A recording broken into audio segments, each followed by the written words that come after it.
Hello, everyone, and welcome to the stream. So happy to have you all. Hello, Scarth Mahart. Hello, Master Burb. Hello, Gustav Kariga. Thank you for the 10-month resub. How have you been? Long time no see, indeed. How is everybody on this Wednesday? I hope. Oh, and hello, Tyler. Oh my gosh, there were so many emotes. I just assumed it was another message. Sorry. Hello, Tyler. We got hype out the wazoo. Maximum levels of hype. Hype. Hype Seria. But welcome, welcome. I hope everybody's doing great tonight. My day was just low key at work, and then I stopped to the grocery store to buy some noms for tomorrow, basically, and some more apples. Always more apples for me to nom. um, but yeah. And so I'm sorry we didn't get to do a stream on Monday. It was a combination of some heckin' drama happened in one of my players' lives, and so we we decided to cancel D&D on Monday, and then some other people were feeling a little bleh. So I was like, there's a lot of bad energy out here. My day's been okay, but a lot of bad vibes around. I'm just gonna cancel stream. I'd rather have zero bad vibes than potentially, I don't know, an okay vibe. An apple a day keeps the tea away. That is a certified uncertified Obsidian medical fact. It's all the cyanide that kills the testosterone. But yeah, so we didn't end up gaming. However, the small wolf and I did reschedule our Tuesday date night that we usually do at our Japanese restaurant to Monday. So we ended up just going to the Japanese restaurant, having a bunch of drinks and nomming the noms, and it was good. It was very good. And then we finished the new Last of Us episode and the season, and it was very good. I'm definitely like, I'm not into like, big gruff men or anything, but I'm not gonna lie, homicidal father figure Pedro Pascal, that is kind of hot. It was like his daddy vibe was so strong, and I was like, man, if I had a womb right now. That was me watching Last of Us. Also, just seeing him go sicko mode is always so rewarding. Um, but yeah, so that was that, and then yesterday Yuko and I just hung out and we watched. We caught up with some of our anime shows and we watched more Trigun. We're only 2 episodes away from finishing the original Trigun, which is pretty epic. It's showing Yuko Trigun for the first time, and they seemingly have liked it so far. And then they want to watch the new one after we finish the old one, which is, I've like told them, like, it's very different. It's very different. Hey, Alistair, welcome, welcome. I'm just talking about the business on the streets. And then yeah, so that's kind of been the dealio. What is on the agenda for tonight? Well, first of all, gender is a social construct. Secondly, we are going to be doing art practice. We're going to do my art warm-ups, and then we're going to do some character design. For those of you who don't know, after we finish my D&D Eberron campaign, Ashes of the Last War, I intend to do a new D&D campaign that's actually set in the homebrew world that I have done several streams about, where I've been talking about the world building of it. So I've convinced several lovable doofuses to be my players for it. We've had some great character pitches already, which make me happy. But so as is tradition, I'm going to be designing NPC companions for the party to join them in their adventures. And this time around, I've gone even more just off the rails for what these companions are going to be. So I have one, which is basically made in honor of Yulia, but I don't think anybody would appreciate that's not truly Yulia, but which is a himbo Crom like dragon with Goku syndrome, basically. who is just traveling around trying to be a shonen protagonist. And then the one we're definitely going to be working on tonight is a nanite swarm kind of hive personality based on, I think her name was Esmeralda from Xenogears.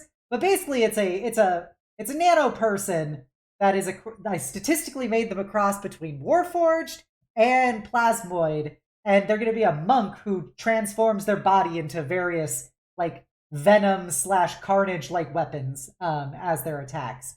And I've gone and they're like they're happy birthday. Hello, cereal is soup. It's not my birthday, but hello. um, and my birthday was October 1st, which was the same birthday as the small wolf, and Queen Space, and like a couple other people, and the People's Republic of China. So this nanite swarm has like a humanoid body, and I was gonna do it like Nobunaga Mao from Fate, where they've got 3 distinct like identities within their overall hive identity. So one of them is going to be female, one of them is going to be male, and one of them is going to be NB as a combination of the other personas and genders put together. And so I thought that would be fun. People's Republic of Cydia. That's basically Comrade Cydia art right there. Let me see if I can just whip that out. I also have a picture to show everybody. I've got big picture action. I'm just going to do the picture first because then I'm going to trade it out for the other one. In unrelated news, ba-bam! Look at this awesome artwork that Yuko commissioned Maru to do for us. This is our Darktide team of Nascarlo, who Nascarlo doesn't have an OC, so Yuko used Venti for it. And then and this is the Chainsaw Man like intro of the anime. Yeah, you can hear the kickback. So Nascarlo is Denji. I am Makima with my zealot. Riven is a friend of Yuko's, who is Aki, and then Yuko is Power, because obviously Yuko would be Power. Big gremlin energy. But yeah, this was done by Maru, who did the Dark Phoenix like flying art, and they're amazing, and you should go check them out because they're really good. And she's a good bean, and she has a really cool art style, and I love this. So that was art that Yuko commissioned. Now we will go to where I can show you guys Comrade Cydia, not Lewd Cydia. I gotta not use that folder. Oh, that's huge. God, that is quite hung. Let me shrink that bitch down. For great justice, take off every Cydia. So here you got the gist of it. I'm not gonna reshape everything, but this is Comrade Cydia by Spooky Bee. This is one of the first art pieces I had commissioned of Obsidia, and I love it. So this is the People's Republic of Cydia, plus a million social credits. So, but yeah. So that was just a fun art update. Was Yuko getting that awesome Chainsaw Man Darktide art? I love it. And I love the small wolf. They're amazing. So, what else was there? Oh, but yeah. So the idea is, I'm gonna draw, like, I want to conceptualize this nanoswarm figure, and I've got some cyberpunk art references because I figure giving them some like kind of cyberpunky like aesthetics would help play up the fact that they are A, not human, and B, that they're actually from an ancient and advanced technological set. So that's like one of the things we're gonna start designing tonight. We'll see how far we get. But yeah, so hopefully I'll get around to doing all of them, all four of the people, but I only have 2.5 of them really conceptualized yet. So that's that. Also, hello, cute gamer grill. Always happy to see my favorite grill up in here. And we've got a big Death Knight hug redeem from Kano. So here we go. Here we go. Get your hugging utensils ready, everyone, because I'm coming in deep. And a 3, and a 2, and a there you go. A big Death Knight hug from me to you. I hope you enjoyed it. Okay. So we are gonna do what's it called? We're gonna be doing some art practice now. Some of that little old art practice. We're not gonna make a new layer yet of Master Fail. We only have the one layer for this, but I appreciate the sentiment. I appreciate you watching my back. You'll love to see those hugging utensils out in chat. You'll love to see them. Also, I'm happy that you're doing your college classes again, Gustav. I hope the rest of college is well for you. I don't know how much college you have left. So I've got some sweet jams by The Last Seahorse. As you know, that will always include Bad Apple. I'm glad that like Bad Apple is like Seahorse's signature song. But we're actually going to be doing some ska Eurobeat as the first BGM of the night, debating the number of layers. You got debated. You got debated. So let me know how loud everything is, and I will turn it down or louder, depending on what your desires are. Watching your back or trying to sabotage me? Uh-oh. Ska Euro Bad Apple. Yep. Shuma, shuma, shuma, shuma. Okay, so first up, we're just gonna do some line practice, as is tradition.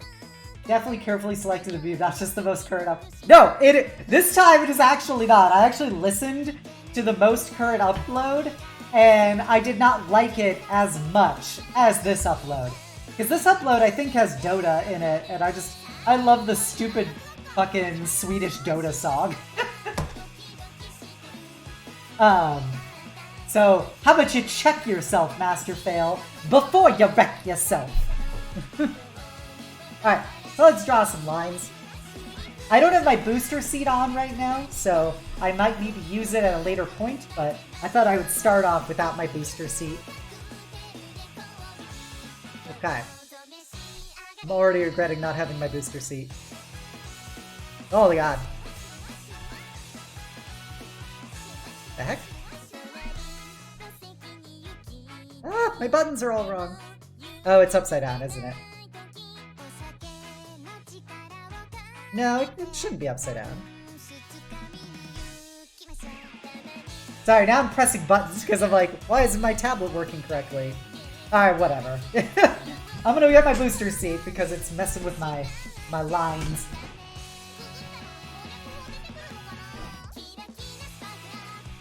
Okay. Cydia has been boosted. Boost! For all of you high school DxD fans out there. Alright. That's gonna be a weird button to remember for this, but okay.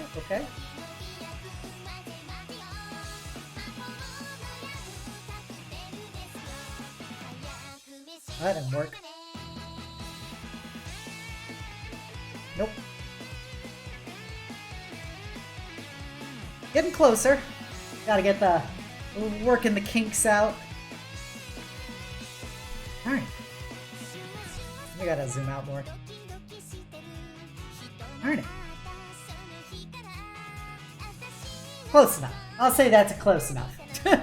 For line drawing. Alright.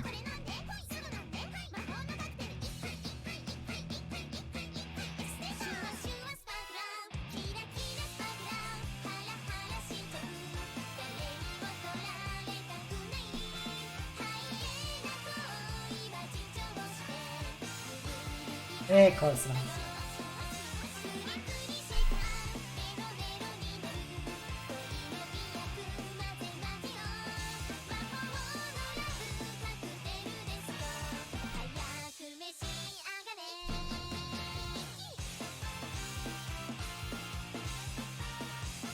Why would you want to work the kinks out? Well, depends on what the kinks are, I guess. We don't kink shame, but...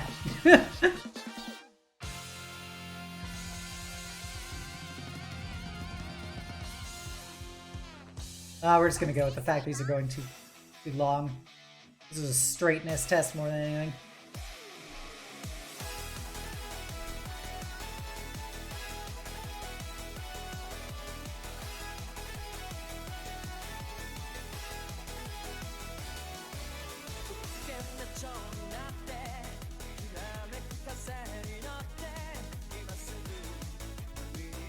So they get stronger? You gotta work out your kinks to get stronger. Man, I've been running for so long to get these feet to be so powerful for my kinks.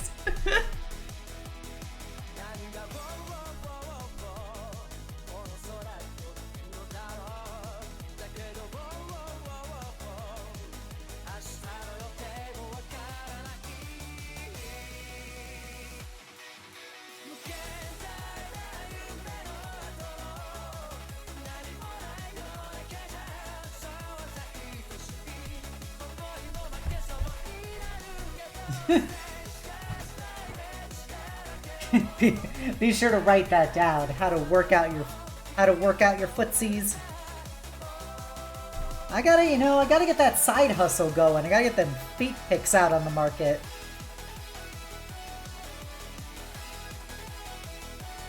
Death Knight feet pics live in 4K.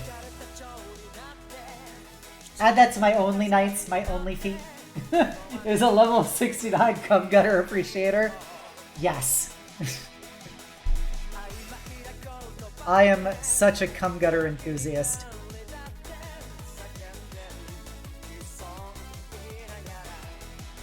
Freaking crack. I'm just having a hard time getting my zone right now. Only 4K? Wow.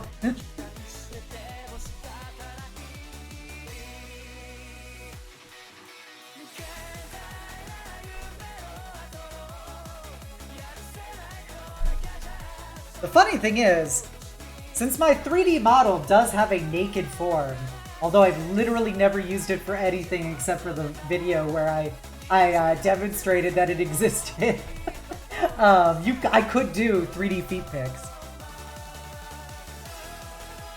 My real life feet are not terribly interesting. Not gonna lie.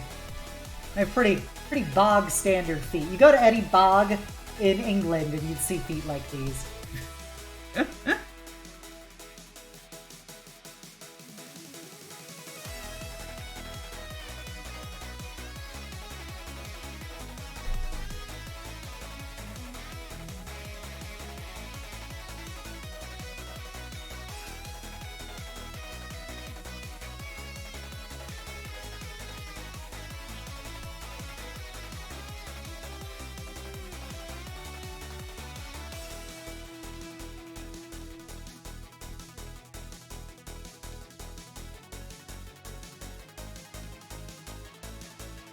Dance, dance, dance. Hey, Vaughn. Welcome, welcome. We're just starting off practicing our little exercises.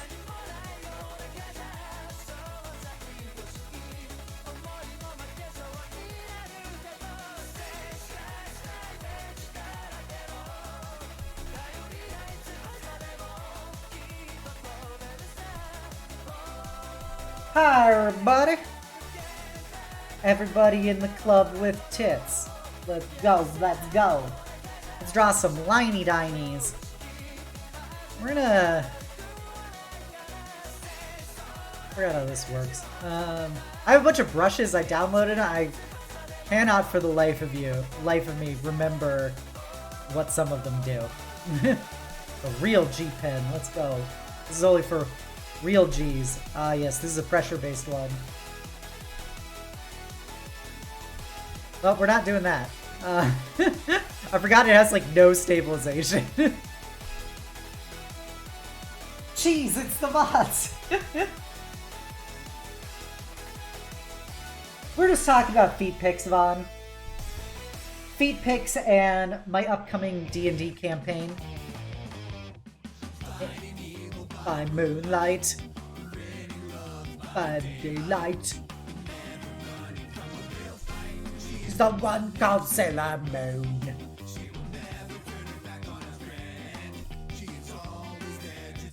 And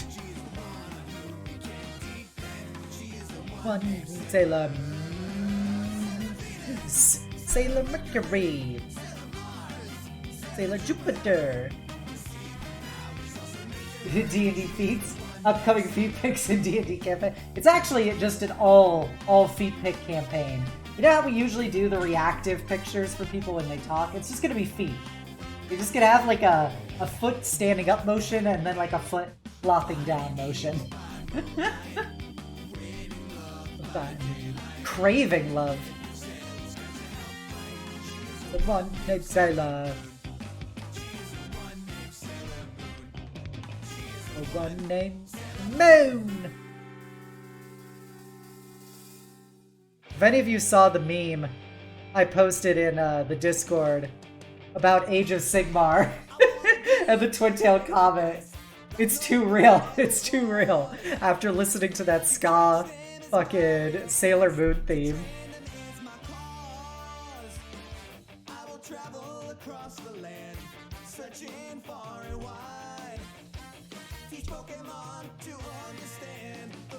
When that's inside you and me, destiny in a world we must defend and catch 'em all. You know what? Still not the weirdest D&D campaign.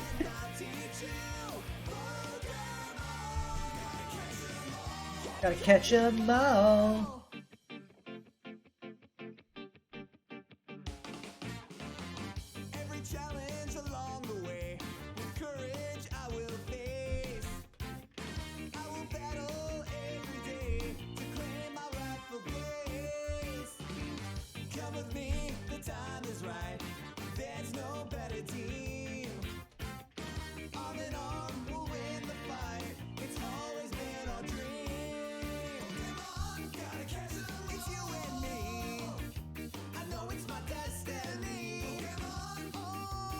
Yeah, close enough.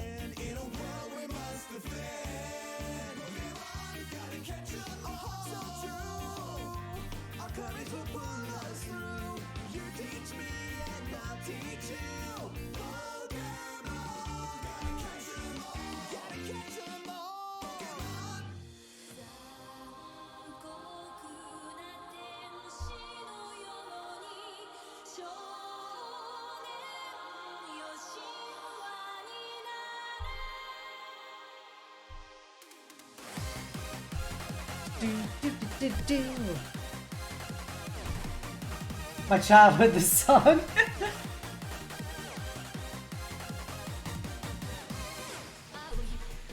I used to love Pokemon when I was a kid. That shit was straight banger to a young Obsidia. I remember when I got Pokemon Red, Blue, and a Game Boy Color for Christmas back in the day. I played the shit out of those games. Holy cow. It was like mind-blowing to me.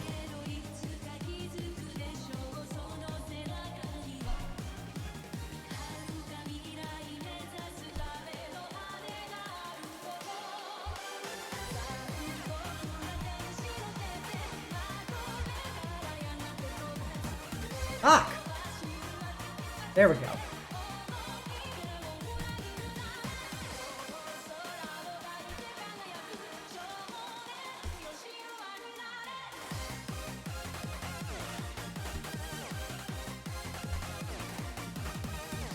I think one of the only things I brag about nearly as much as when I got all 151 Pokemon as a child. That it is my law degree. I think that is about comparable with getting all 151 Pokemon in Red and Blue as a kid. Or maybe it was Yellow when I pulled that off. I don't know, because I got Mew at like some trading card game event that was a thing. I remember being like 10 years old and getting like curb stomped in this tournament by this like guy who was like 30. It was like, wow. Y'all, that I didn't realize it at the time, but that is 100% like the competitive demographic.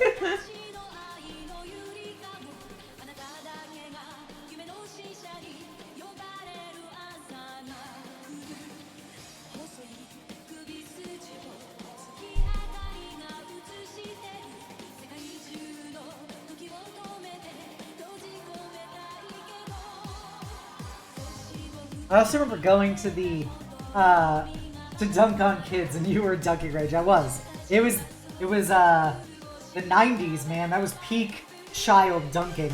I also remember going to like Pokemon gyms that were in like, I'm gonna say like Target, like Kmart or Target. They would host like a Pokemon gym on the weekend, and you could play like the trading card games with people, and you would get you'd get like your little gym badges and stuff. But I was also terrible because like I was like a child who didn't understand how trading card games work. So I just kind of like threw cards down and thought I understood. I think I got like 3 gyms before I grew out of it or something. Professor Oak showing you all for the video game voice with her. Hanging next to your law degree.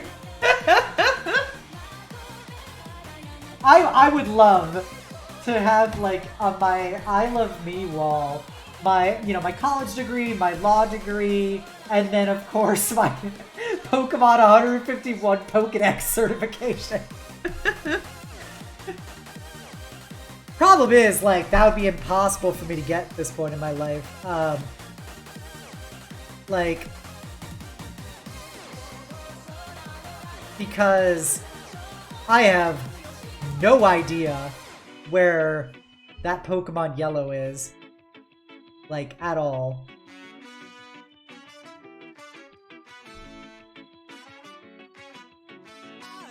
I just died in your arms tonight. It must have been something you said. I just died in your arms tonight.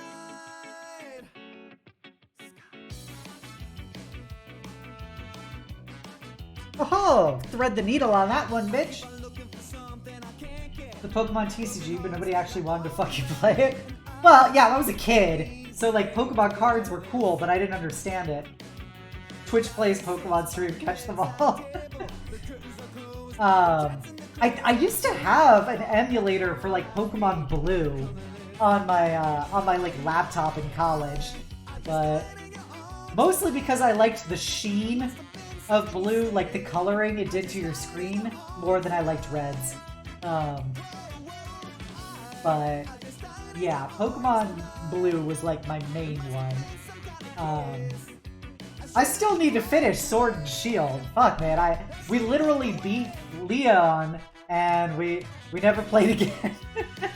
I still have defeated capitalism in it.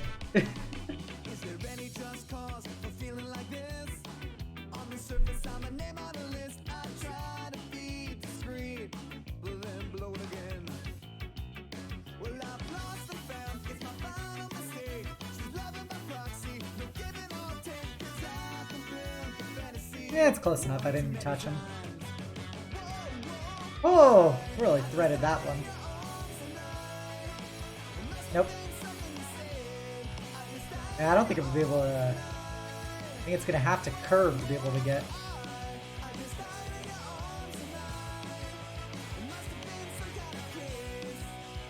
Nope, I'm not going to do that. A retro pie for Christmas? They call me Retrocidia. Hey Zara, welcome, welcome. Thank you for pointing out that you can in fact get bone preggers. Zara distributed the rare lore for us as a result of what's it called? It's a result of Wildermyth that you can in fact get bone pregnant, and it's for lesbians to prevent men from being involved in anything. Welcome, Zara. We're just doing art practice. And we're gonna do some character design after.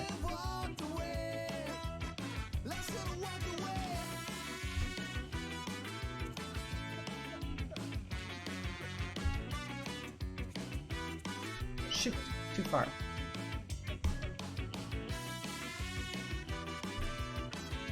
And this is the point where I really go forgetting about the beer. Wildermyth is an amazing game. Yes, we stand by that. We stand by the amazing game of Wildermyth. Hey, New York Snark Exchange, welcome, welcome.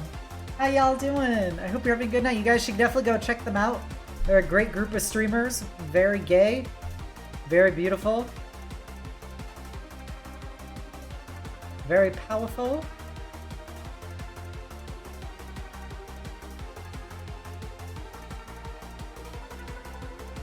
Yeah, I think I'm kind of at my limit of these lines.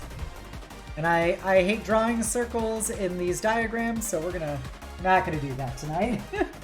As that ends up being a waste of my time and yours. Alright, so let's go 315. Okay. So now we're gonna do freehand circles, freehand lines, and we're gonna get to artin'. So let's get on this business over here. So we circling. My hands are circling. My hands are circling. Not very well.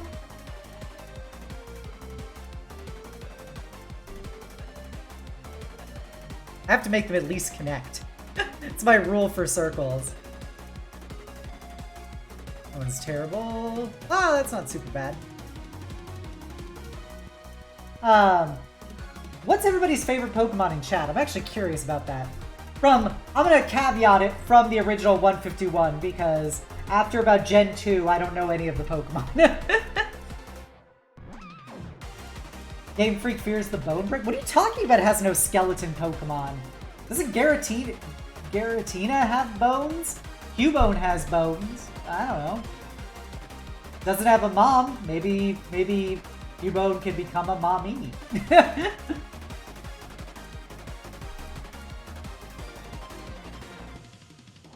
You know, with the way that most Game Freak like Pokemon lore goes, like I would not be surprised if there's like a ghost Pokemon that its power is it gets people pregnant or something. Like this Pokemon sneaks into women's homes and gets them pregnant at night. Wigglypuff, solid call, solid call. Abra is adorable. Abra is definitely like the cutest, one of the cutest Gen 1 Pokemons. I stand on that. Scarth, not after I'm done with them. They're nothing but wiggly Pokemon. Big wiggles, not a bone in sight. Oh, that's bad. Let's draw some little circles.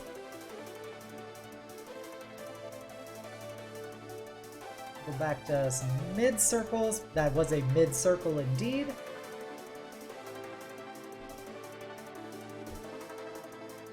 It's compatible with the Shadow's editorial line.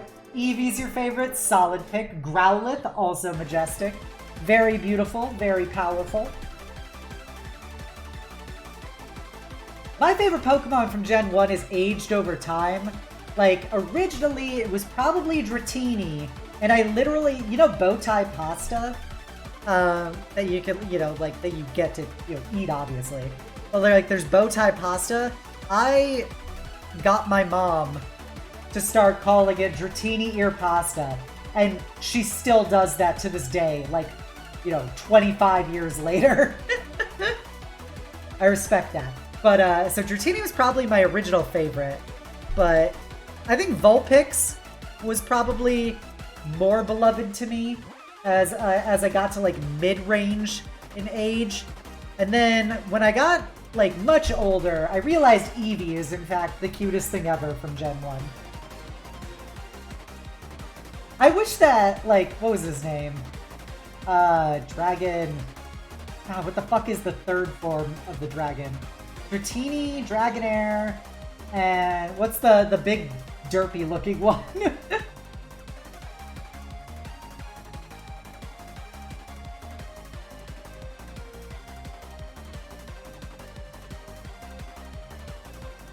Dragonite. Dragonite just looks so dumb.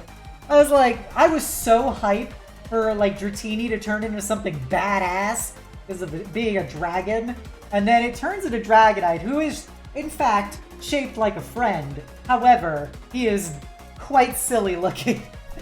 Not the badass I expected. Regardless of meta, are you even Pokemoning? Gotta slap Sandshrew to every playthrough. Ah, Sandshrew is also very cute.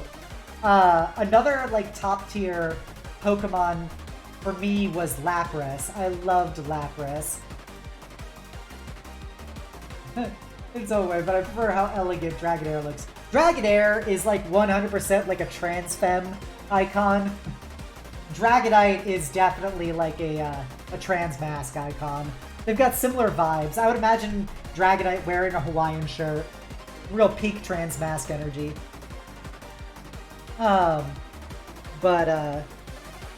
Lapras is just so majestic. And it had such a cute song or like sound it would make when you like would summon it.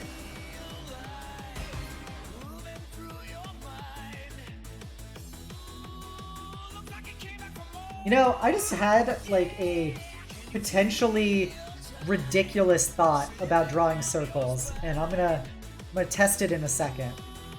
So, you know, drawing circles sucks. So, because I suck at it. So we're gonna use an example of what I think is a pretty decent circle. I'm just gonna see if I can just... Okay, alright, let's see if I can make this head shaped. Yeah, it's not bad. It's a real thick slut, but you know, at least I was thinking of that as a solution to, man, drawing circles is hard. Okay, that was it. Lapras is one of the best, definitely. Growlithe is also very cute. Arcanine, definitely shaped like a friend. I did appreciate that, like, childhood Obsidia was, like, aware of the fact that Jinx is really uncomfortable looking and thought it was very weird, and as an adult I realized how profoundly fucked up, like, Jinx is. Which Pokemon are you? The racist one! Vaporeon is, in fact, you know, the most compatible with humans, Vesper. That's all I'm saying, Vesperia, is that, you know, if I had to rank Vaporeon on any metric, it would definitely be most compatible with humans. How you doing, Vesper? Hey Dizzy, welcome! I also did not like Mr. Mime. Much like, it was only as an adult that I found out about the Mr. Mime NTR meta, which frankly redeemed Mr. Mime in my book, because you know how I feel about NTR. And like the Mr. Mime banging Ash's mom, I think is probably the best Pokemon canon that we could have ever hoped for. Yeah. Canonically kidnapping children and canonically hypnotizing Pokemon girls to suck his dick. It's a classic meta. Classic. But I think Abra is still the cutest little psychic Pokemon. And look at a well, yeah, Gardevoir, didn't exist back in the day. I only found out about how people sexualized that Pokemon when I was in my 30s, when I became aware of the true extent of, like, the Pokemon, like, furry porn meta. To each their own. To each their own.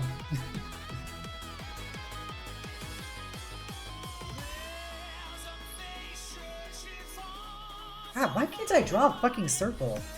I just always oval it. Oh shit, man, that's actually a pretty okay circle. Okay. I get one up Gardevoir Le Bunny. Girl, I'm for the horny Digimon era. Oh man. I've seen Digimon is like I was really into Digimon as a kid as well. You talk about a porn meta. I was really into Digimon as a kid, and only as like an adult can I look back and be like, Digimon was such utter nonsense because you go from like something that looks little and cute, and then remember this one Pokemon game with the light and dark evolutions and watching it play through to hear some kids shipping them together? Everybody ships them together. Is the fairy one and the dark... No, the psychic one and the dark one always get shipped together. Hey Michael, my master of memes. Welcome, welcome. I genuinely don't remember Togemon. I remember the like dog that turns into Angelmon. And like the other dog, or maybe it was like a seal that turns into Garurumon or whatever. But then it's like you turn into like a big animal, and then you turn into like an animal with like a machine gun on a refrigerator. Or just a refrigerator with a machine gun. And you're like, what? What is even going? What is the logic behind these designs? But I saw Angelwoman, which is just hilarious to say, but Angelwoman, and damn, did HRT treat her right. Alright, well, we have some circles of various degrees of quality. Know anything about Digimon? Nope, not as a slug mod. Yep, I know, like, he is so into Digimon, and I only remember, like, Digimon as a kid, when, like, Metal Evolution or whatever was a thing. I remember Devilmon. You know why I thought Devilmon was like subconsciously child teenage Obsidia was very into the Devilmon arc, and here is why in retrospect. In retrospect, I figured out that I really love like mind control corruption arcs, and I'm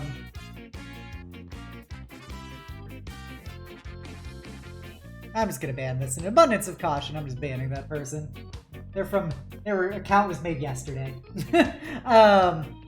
But yeah, so like I love mind control corruption arcs, and they really turned me on. So I realized that about the Devilmon arc, like that shit got me going.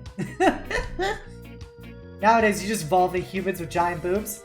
Well, Master Fail, as somebody who evolved into a human with giant boobs, I can confirm that's just the modern era. That's just gold. On that hypno bimboozle. Minervamon's line is top tier trans rights because it goes from an actual egg to best ladies. Yes, why are all the Digimon evolved into fan service? Because money! To quote Mr. Krabs. Because money! Alright, let's draw some lines. If you're not going through a hypno-bimbo corruption arc, what are you even doing with your time?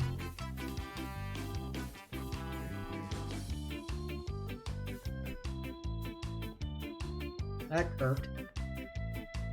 A little shorties.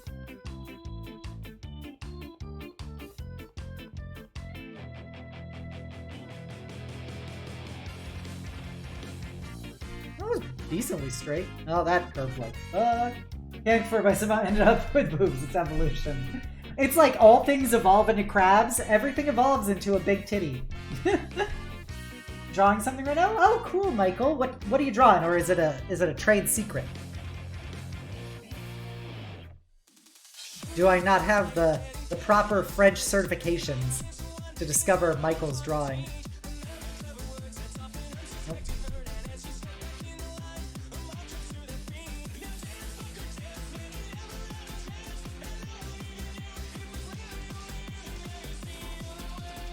Go back to Pokemon. Where do you rank Porygon? I didn't appreciate Porygon as a child. But as an adult, it's a pretty cute duck. Pretty cute duck. This is fresh out of her Hypno Bimbo corruption arc. Oh, Dizzy. I'm never out of my Hypno Bimbo corruption arc. I just am in a stasis mode, pending future Hypno Bimbo corruption.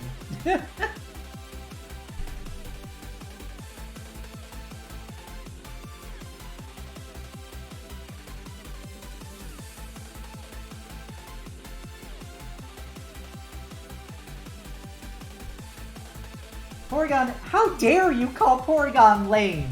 He is just a cute little ducko. Just a little duckaroo.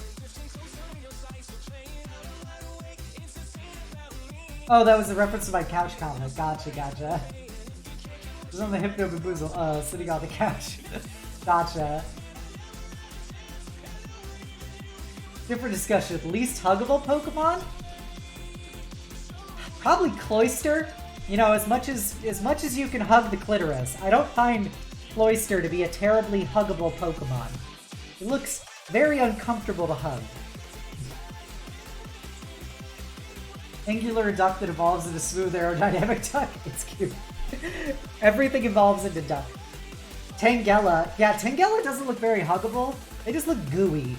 Like, they just look like they would feel gooey. No, I watched Pokemon. I can confirm Cum actually is very huggable. Like, Muck is always hugging people, and it's very silly and adorable when Muck hugs someone.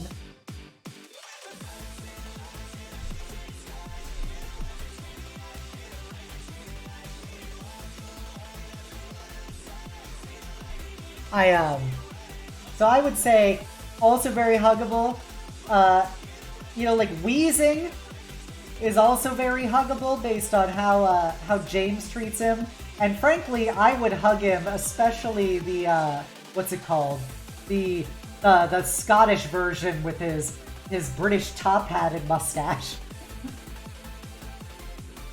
Magmar is tricky to hug. It's a walking ball. Isn't like one of the Pokemon from one of the gens like the fire snail? Isn't he like like as hot as like 12 suns or something?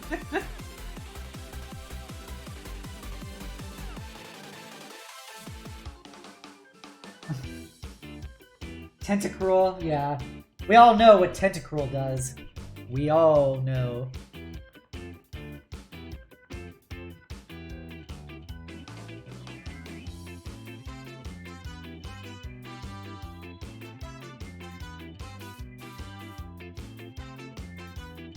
Alright, we've drawn lines. I noticed that I have a hard time sticking in a straight direction. Who would have figured I'm that queer? But so like I always end up like curving upwards, but oh well. The Pokedex is written by literal children. I think Misty loves it so much in the anime. Cargo. Yes, the magma snail. Snorlax. Oh, Snorlax. Everyone loves Snorlax. He's literally shaped like a friend.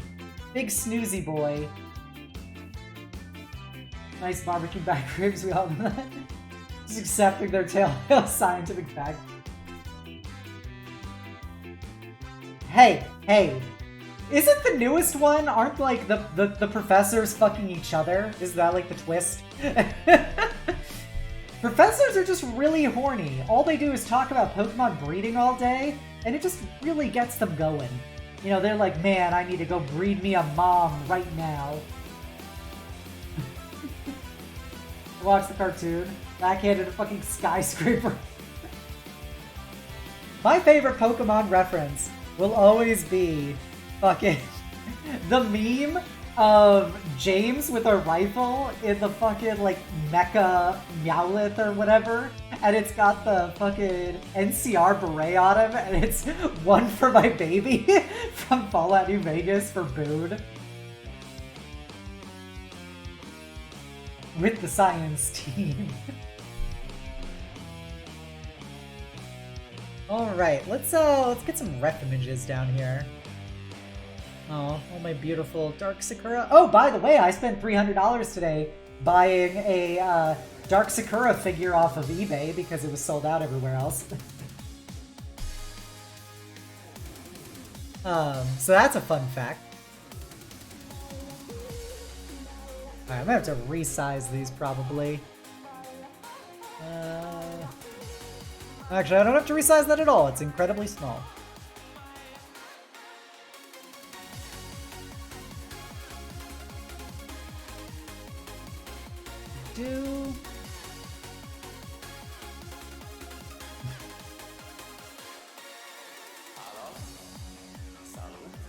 God, I didn't realize how small the fucking pictures I saved were.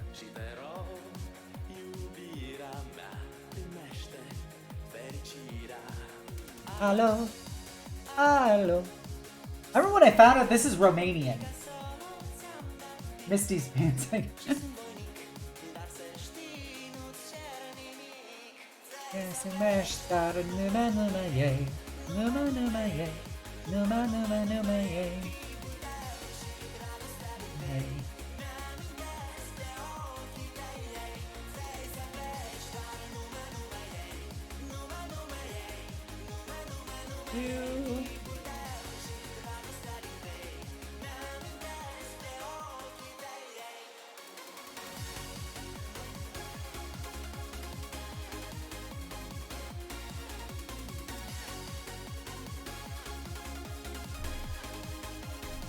Wait, what? Paper book.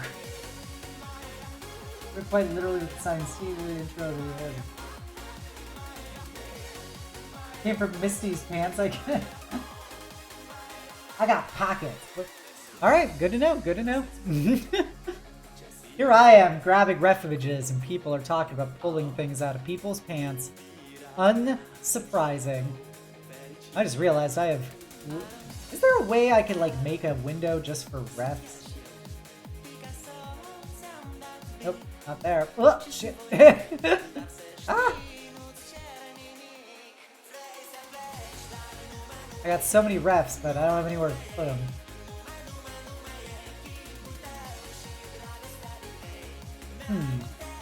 Well, this will be interesting.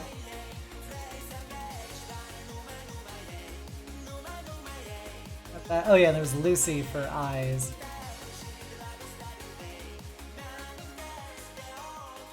Okay, because I wanted that lens look for the eyes. Can I distill my own alcohol and potatoes? Talking about your place of Arceus. Okay, Tyler, have fun.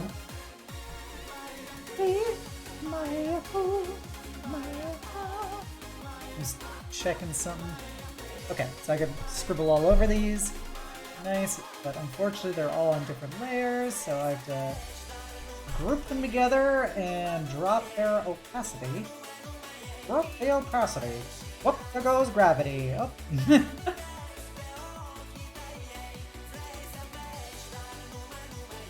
Probably go further. There we go. Okay. First designed during my divorce. Ah, gotcha, gotcha. Dota. Dota. Okay. Love the drawing because new hairstyle, new outfit. Hell yeah. So the plan is for this character design, we are trying to do, we're trying to do basically a robot person.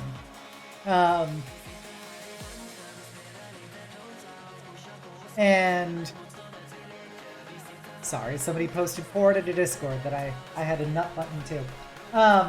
So we want this person to be like kind of cyborgy looking. And I also have other ref images for stuff, but I literally, as you can see, I don't have a space for them. But I think I'm gonna go giving them a kind of like that cyberpunk, like you know, fucking what's it called? Undercut kind of thing. Team Rocket broke up in the anime. Yeah, I saw the picture of them going their separate ways. Hey Errol, how's my favorite stealing burb? Welcome, welcome. Not to be confused with Master Fail, who's just a drunken burb. you know, they all had to go their separate ways and, you know, bang some bitches. They finally decided to get bitches. You know, they needed to go corrupt other people with their with their queerness. Memes, the DNA of the soul. Thank you, Index Page. Welcome, welcome. Do we have a shout out for Errol and Index? Big Sneep? Okay. Have a very restful, chill time, my bean. Alright, so we're gonna start off with a face. How's Obsidian? We're just doing practice stuff and talking about sexualization of various, you know, animal, creature, Pokemon, Digimon things. So we're gonna start off with trying to get a little head. Who here wants some head? Am I right? Okay. So I don't want it to be that big, because I actually want to do a torso as well. Alright, so that could work. James being a non-binary icon, basically. The man just, he was beyond gender. He was beyond gender. He also had the best clapbacks in all of Pokemon. I miss his second voice actor in English. The guy was so fucking good. The way he could deliver just the particular like whiny, like haughty voice of James and just being so sassy, and I loved it. When you keep queer coding your villains, all the queer kids are gonna think that villains are cool. Okay, so like, nope, not far enough. Oh, I had a, oh, wrong button.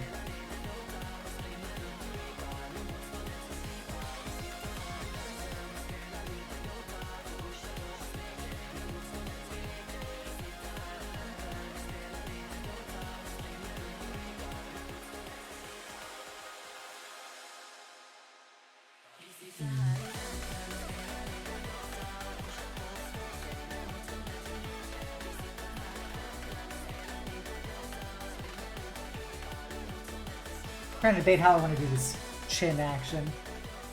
Pikachu fucked that up. Yeah. We were always supposed to root for them. Get Stream Sam's butt cheeks from Metal Gear Rising.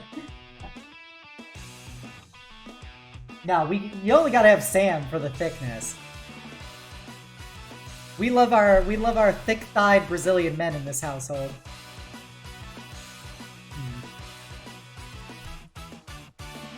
Do I want to make their face that thin?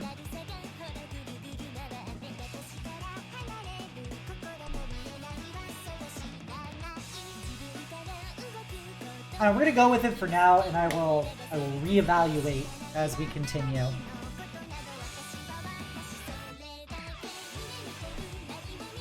So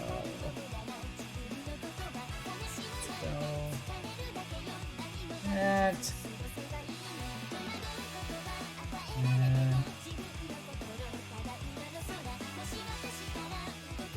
It's gonna be like that, I think, for... Actually, now that I look at that, those eyes are incredibly high up. Needs Team Rocket to return. Just drop Ash. You would just want Team Rocket as a show. I would watch that.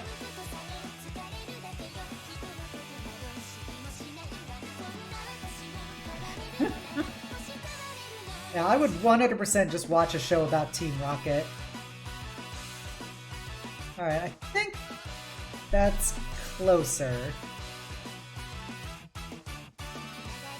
We're gonna try doing this for our eye level for now, and we'll reevaluate. I remember seeing the fucking first Pokemon movie in theaters and being bamboozled by the fucking tone of it. I did not imagine it was gonna be that dark. Okay, so... Oh, now I look at that line as wrong angle. I think that's better. Here. here.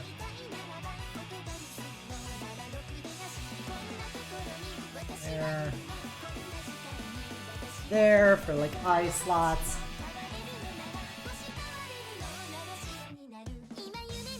And then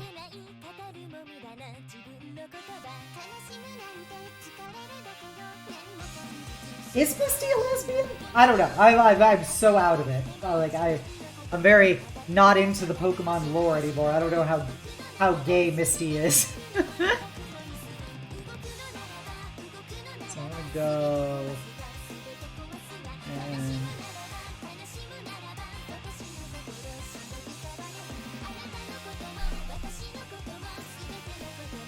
I keep pressing the usual button for it, and it keeps being wrong. They're a little nosy, and then I'm gonna go straight line.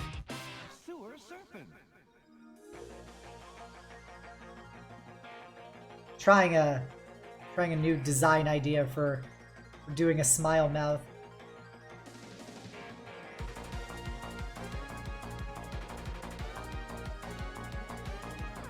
That looks weird.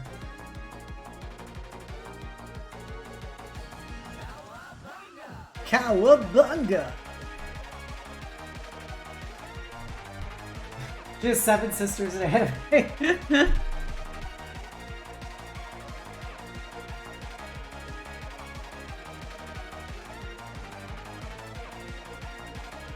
Kind of a chill mouth. I can fuck with that.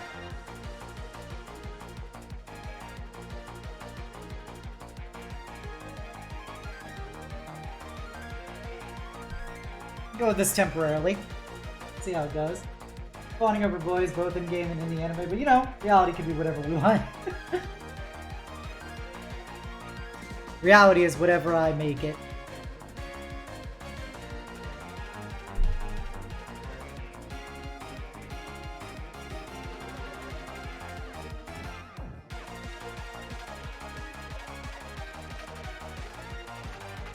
Ooh, I kind of like that.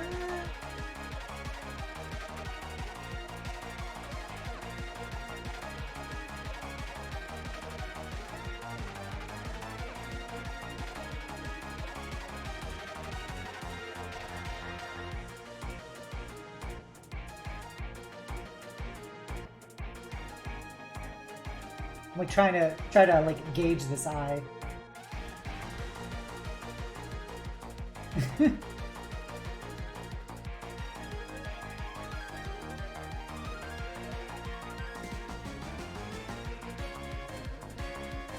I think that works. I have to actually delete this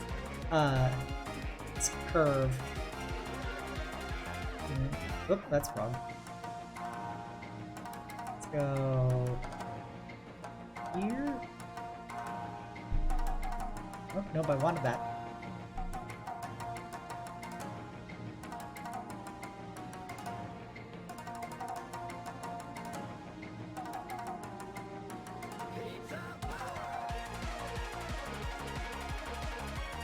I think those eyes work. I think they work. I'm not positive, but I think they do.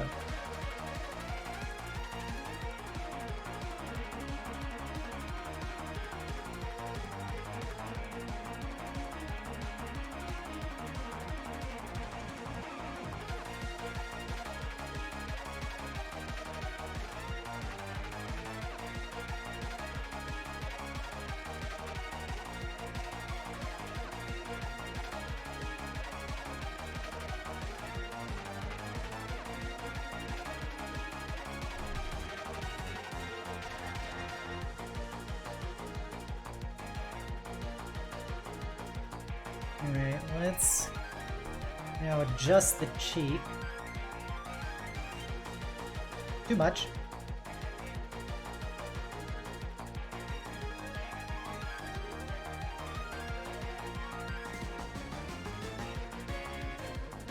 That's a good start.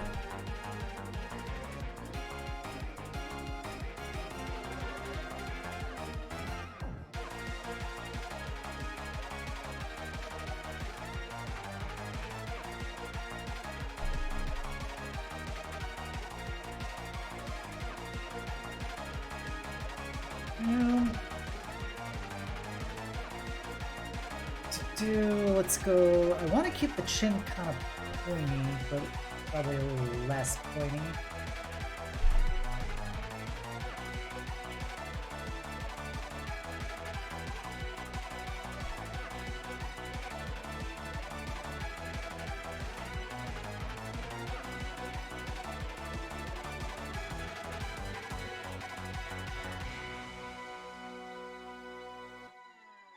Big Apple, 3 a.m.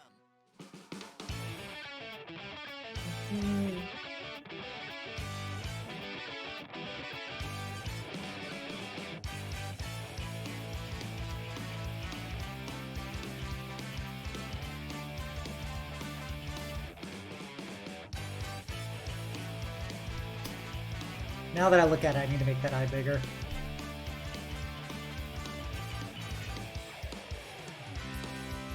Like, I think the shape is fine, but I think I just need to make it bigger.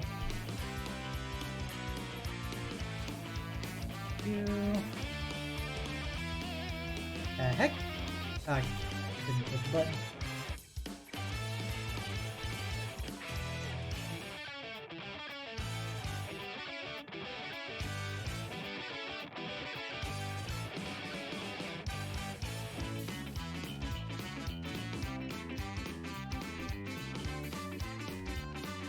Yeah, I think that looks better. Here's to let a year pass, and there's been 1,200 episodes the end of it. I mean, like every episode's a quarter of a day with multiple Christmases in a year. You know, Seahorse be dropping them nostalgia bombs, man. It's how they roll.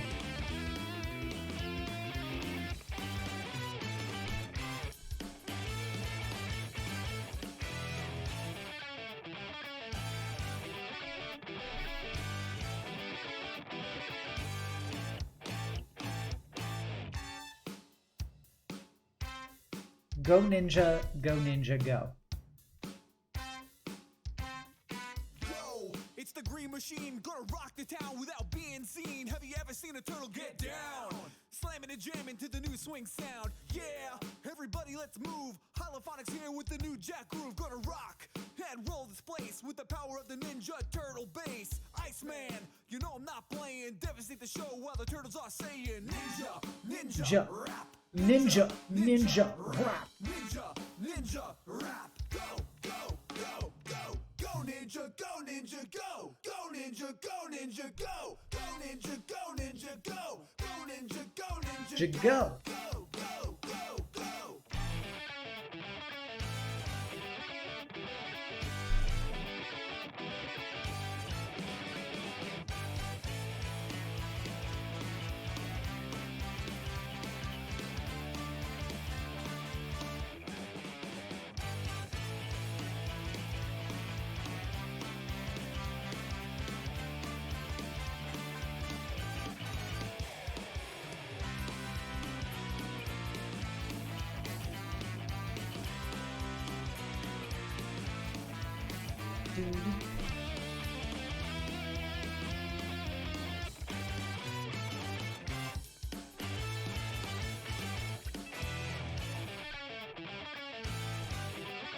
Probably make those eyebrows lower.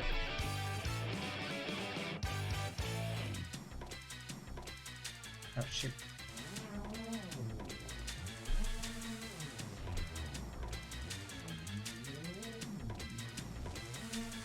You know, that was certainly a moment in time. One of the moments in time.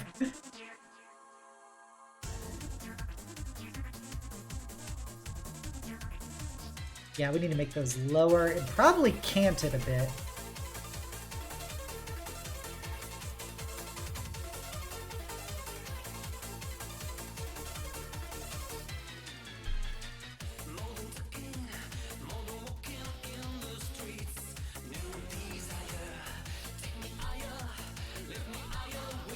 Oh, Chibi Aurelia, thank you for the 17-month resub.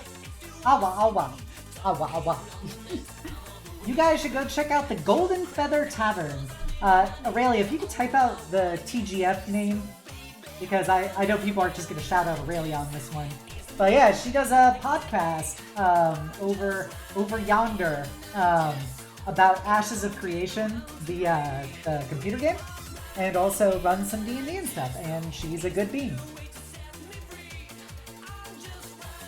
Thank you, Aurelia. We're just doing character design. I'm trying to design one of the NPC companions for my upcoming D&D campaign.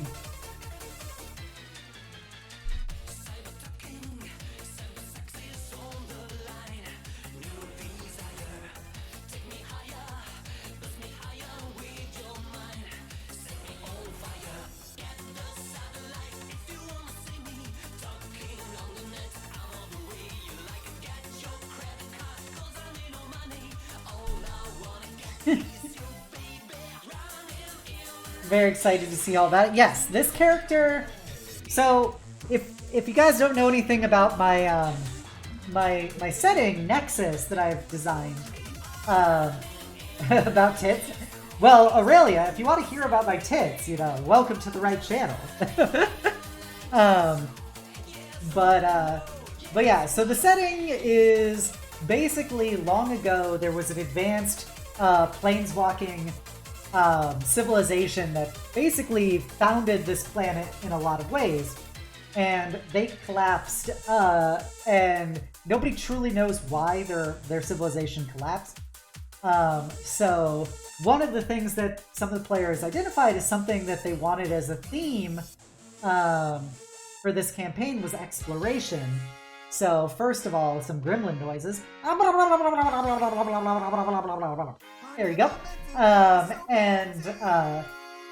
So I had the idea of making one of their companions is basically lost technology from they're called the Wayfarer civilization, which were basically the progenitors of the world. And they consist of a nanite swarm of basically magically charged constructs. And so they created this form, and they don't remember. And when the party reactivates them without, you know, necessarily realizing it,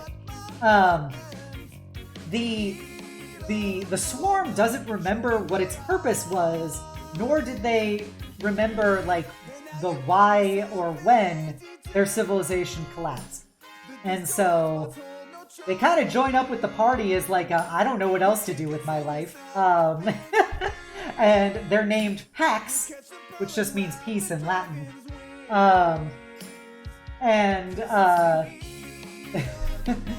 They have 3 nanomachine sun. Yes, I God, you know I have to make MGR references for all of their quests. It's not what you think. You're not thinking about some big bouncing boobies right in your face, Aurelia? Is that not why you came here? You didn't come here for the tits? And so they are a hive colony, basically, of like a soup of identities from all the different like subcomponents that have kind of congealed into I am now, I guess. They kind of congealed into 3 like sub personas within the swarm, which kind of just they're still titty and nanomachines in normal healthy Obsidian stream. So they're still like a part of the same entity, but they have their own semi-individuality. But they're all like aware of each other, and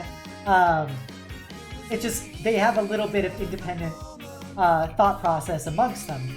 So I was gonna do one is a female, one's a male, and then the third one is basically the ultra combination of the other 2, all the genders. And so their names are Alpha, Delta, and Omega, and they're gonna be an astral hands monk that manifests all of their abilities by changing the shape of their body into various weapon instruments to tear people apart. So that's what Pax is. Pax is going to be one of their companions. And I really look forward to the opportunity of playing them, because I think they're a really fun concept as a companion.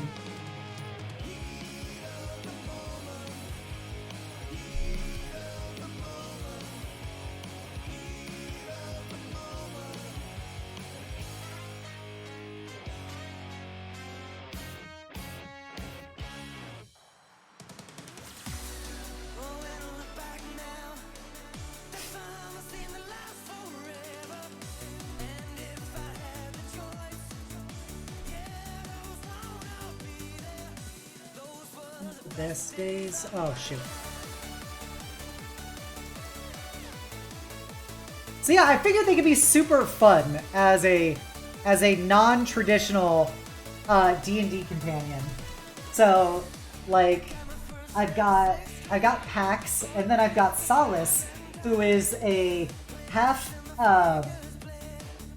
We've unlocked the second fertile Nerd Master.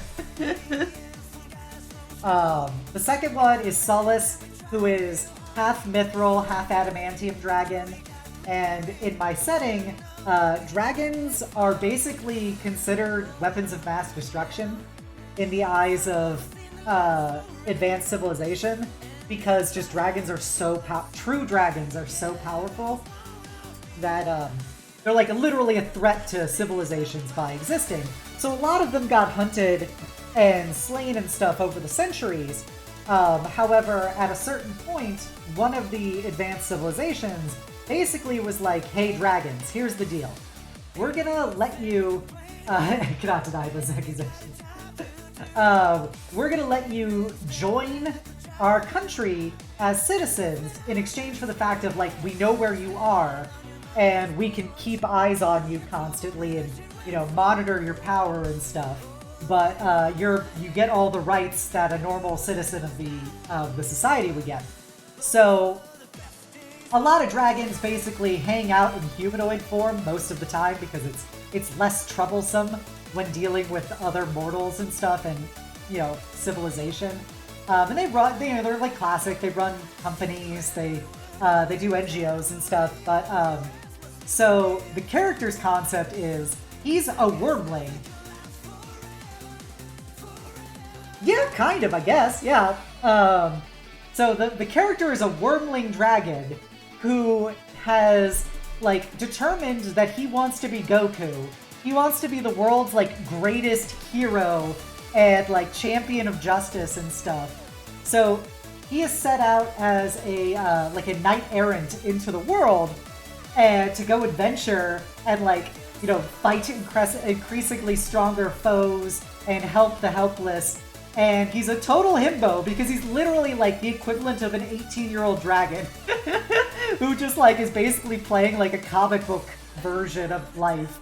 And because he's a dragon adventuring, he has a CIA agent that's basically tasked with maintaining, like, keeping an eye out on him, and she is chronically overworked by having to like follow this guy and keep aware of what he's doing and make sure he doesn't get like too much risk.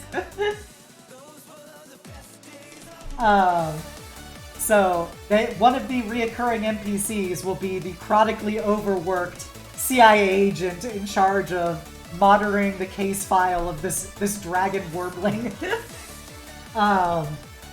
Also, hello, Consider. Can we have a shout out for everybody's favorite Scottish dragon and overall dorky artist extraordinaire? So, I was thinking about having him be an Oath of Glory paladin, and just play him as just like the biggest fucking himbo, because he's basically, you know, he's young, dumb, and full of dragon cum, basically. So you've got Solus, you've got Pax, and then the other two I'm currently like leaving more open, depending on like when we narrow down the campaign premise more for what people want to play. But one of them was gonna be Furbolgs in my setting are all like plant people. They're like 9 foot tall Amazonian plant people, like Zyra from League of Legends, but 9 feet tall and like muscly. And so they're called Nightshades. And so she was going to be a Nightshade spore druid named Hemlock, who is gonna be somewhere between Swamp Thing and Poison Ivy for her mentality of eco-terrorism. Pandemonica? Well, she is now Master Fail. She is now. So that was one idea. Another one is a Hellhound lineage tiefling, who's, you know, big Hellhound girl who's a former, like a former Marine, basically, from one of the civilizations. And so I think I was gonna make her a gun mage, because I think it's a cool class. So gonna be like a gun mage kind of character. Another idea is like a Spoder warlock, like a Spoder girl, because one of the main like servants of the afterlife in the southern continent are spider affiliated, so making just a literal spider person. Yeah, I know Zera. That's why I said kind of Goku complex. Because he does want to be a shonen protagonist. He's basically a shonen protagonist, but like with a heart of very derpy gold. And then another idea is doing a goblin of some sort, just because I always love goblin girls, and doing a giant cow woman of some sort, because you know how I feel about cow women. Because I'm a firm believer as DM that my setting should be my barely concealed fetishes at all times.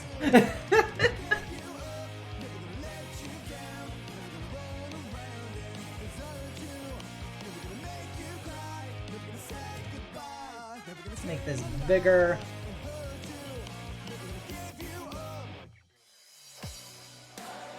Let's ant it. Actually,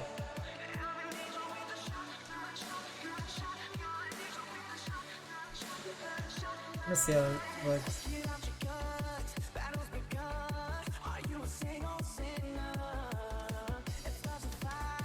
So like Luffy, a Chudy dragon.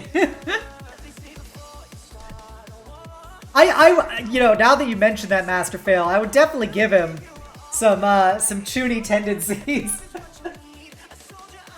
Can't be an Obsidian campaign. Is slightly past the eye. Trying to figure out eyebrow placement right now.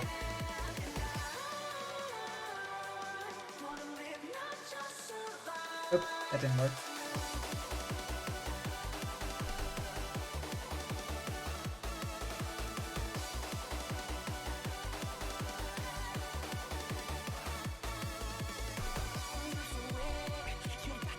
I'm gonna go with that for now. Aurelia with the big Death Knight hug. Okay, that could be arranged. Get your hugging utensils ready, everybody, because I'm coming in deep. And a 3, and a 2, and a 3. There you go. A big Death Knight hug from me to you. I hope you enjoyed it.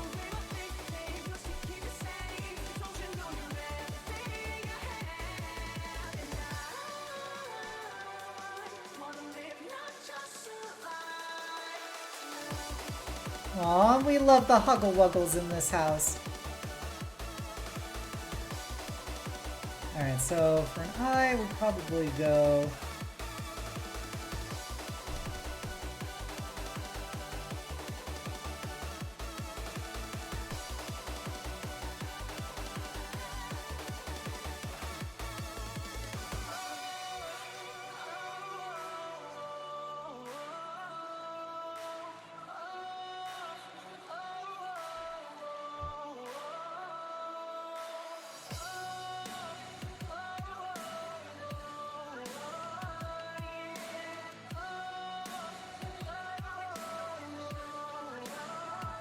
I'm just, debating about how I wanna... if I wanna do my usual... That's too thick. Also, not even the right color. God, I hope I haven't been doing this in gray. I think I have been doing it in gray. No, it's black, it's black. Aurelia is not new to the channel. She's always been a cutie pie. I can confirm that.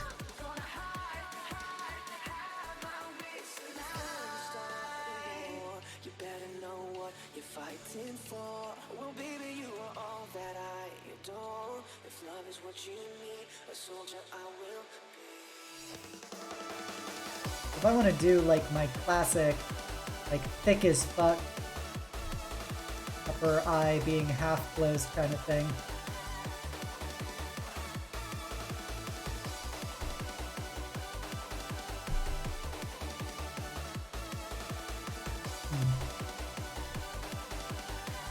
Oh, I don't necessarily think I like that here. We'll see. We'll see. I think those eyes are like appropriately small. And then we'll go erase this. Won't you come see about me? I'll be alone, dancing, you know it, baby. Tell me your troubles and doubts, giving me everything inside and out. And love strange, so real in the dark. Think of the tender things that we were working on. Slow change may pull us apart. When the light gets into your heart, baby, don't you Forget about me. Don't you forget about me. Will you stand above me? I gotta erase that line in the center. It's I can't see it as like beaver. I just keep seeing it as beaver teeth. Keeps falling down, down, down. Will you recognize me? Call my name or walk on by. Rain keeps falling down, down, down.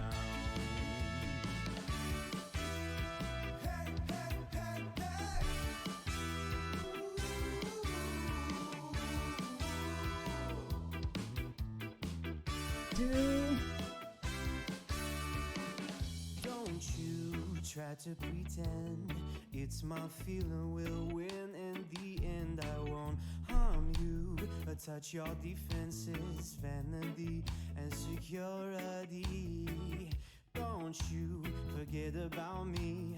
I'll be alone, dancing. You Stop. know Wait. it. Let's talk about tripling. Want to take you apart. That's without a motorcycle to fade off the distance to the song. Heart, baby, don't you Forget about me. Don't you forget about me. As you walk on by, will you call my name?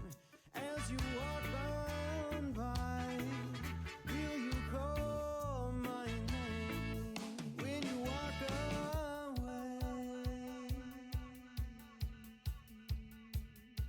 or will you walk away? I don't like that actually. Now that I look at it more, I don't like this mouth. Come on, call my name. Will you call my name? And I say,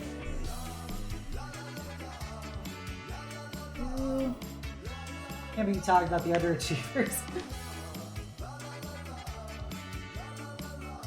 Okay, so I want to go in.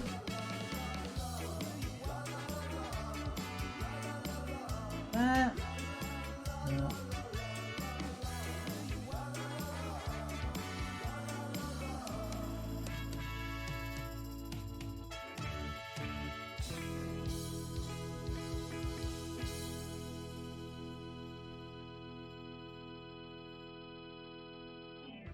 Oh, I kind of like that. I kind of like, we just gotta, it's a very, very smirky.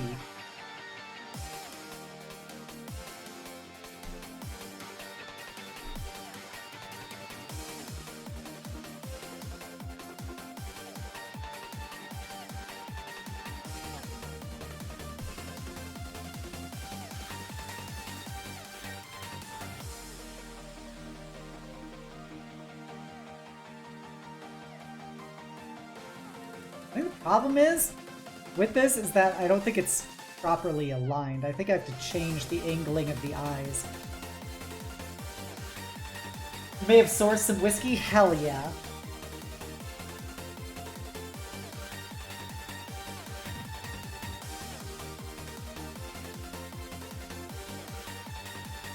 Okay, I'm gonna try adjusting the eyes positioning. Hey, peculiar little rabbit! How did art and working out go? I saw you working on your goblin milf earlier, and I saw you squatting up a storm earlier. How you doing? Welcome, welcome.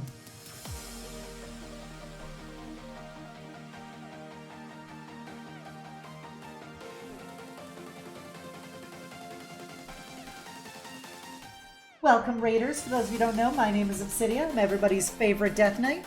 What is that floating behind my head? It is a bone halo, made of the spines of my enemies and those I've hugged a little too tightly. Welcome, welcome.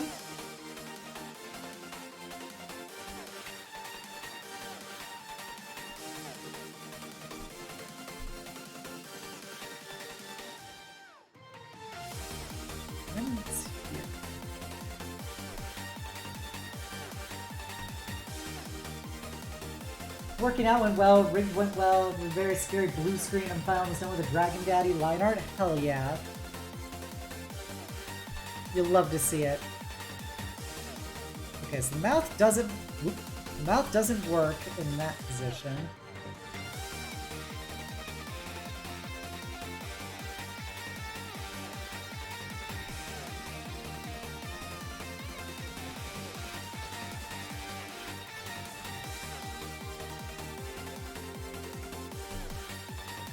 If I go like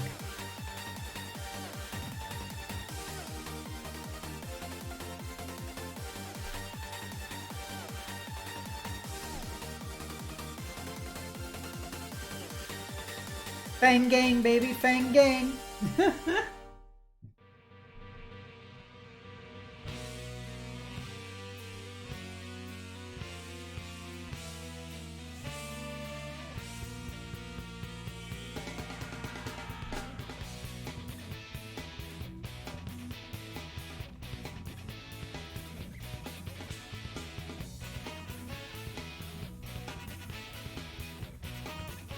Okay, I think I need to change direction of the chin.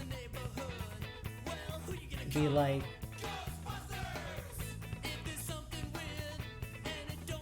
over here.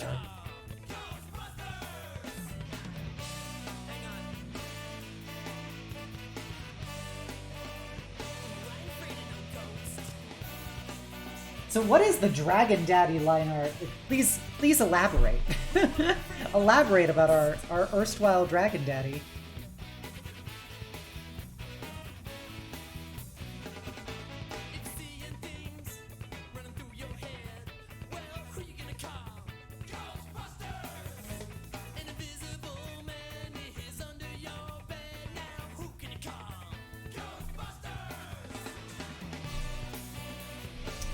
Frick, I've messed this up, but I'm trying to figure out how to adjust it without having to do a lot of work. You know the Dragon Daddy? Oh, that Dragon Daddy, sorry. Sorry.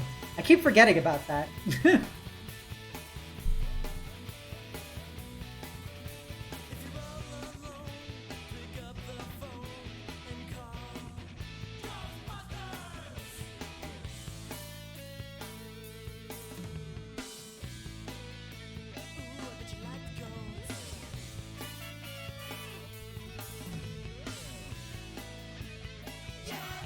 It's so weird to think of Maris having daddy energy that I sometimes forget.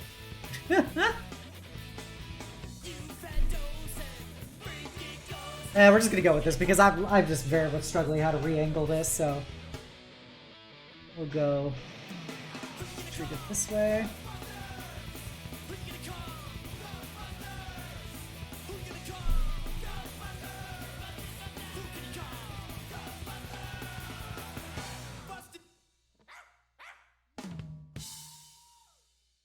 Now I feel like I have to angle it up. Frank. This is the eternal struggle of art. How much do I angle something? If I recall, that's actually the last song of the ska mix. Yep. Now we're going to go down to the hard beats. Hard Beats by Dre. Let's go.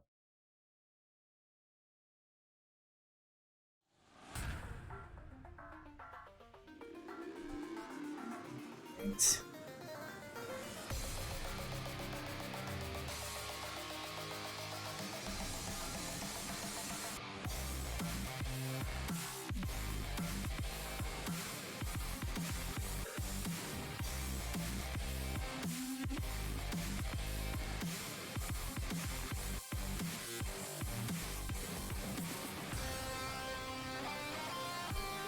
I think that's better. I think that's better.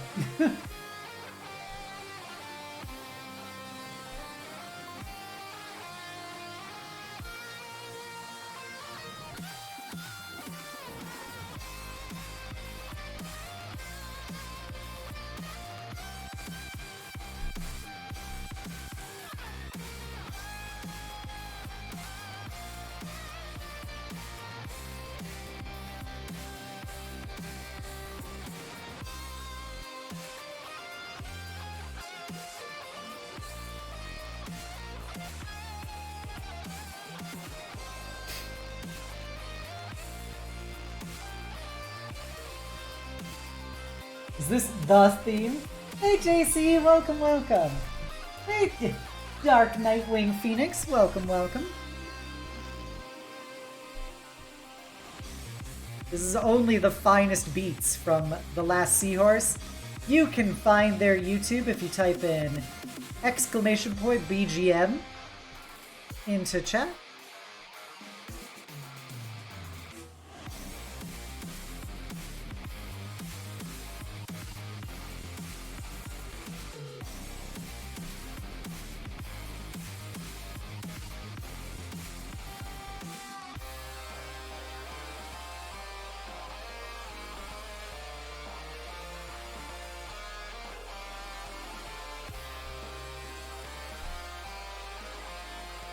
Thank you, Scarf. Everyone loves the seahorse. I feel like I should make that nose smaller.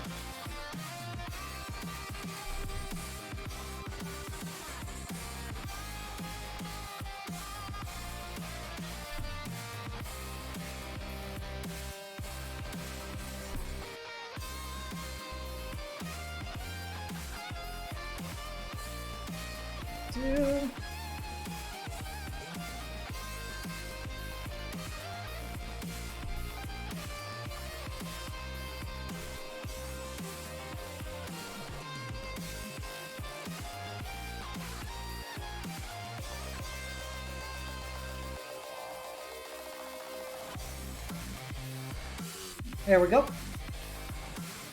And you got your old account back thanks to Discord support. Caught the hacker, reported him.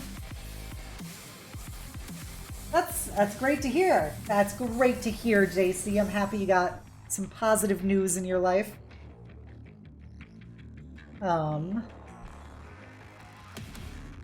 So let's go.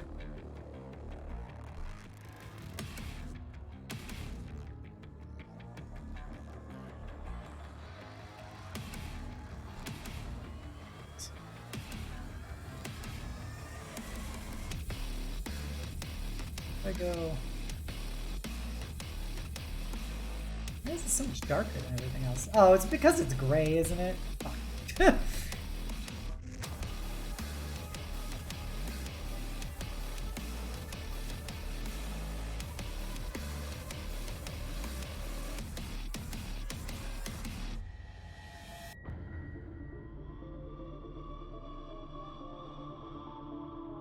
I want to give him like kind of like a lens eye look, which is why I'm doing it that way.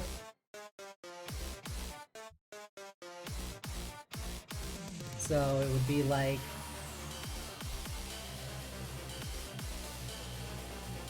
the central one.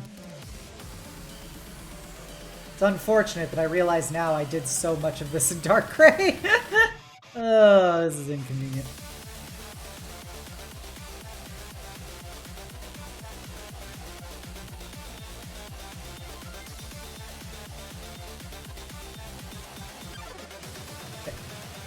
too much.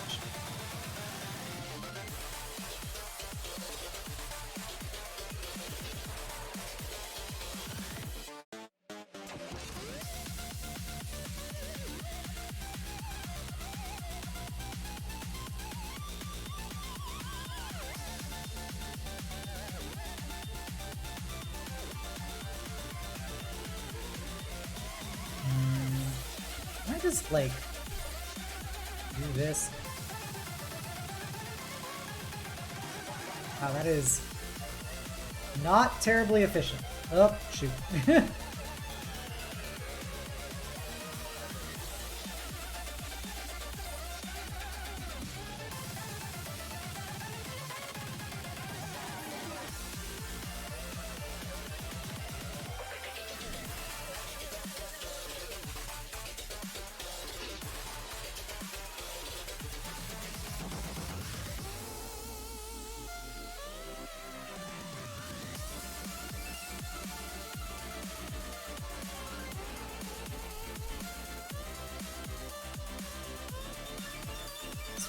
Recoloring some of this black for my own sanity.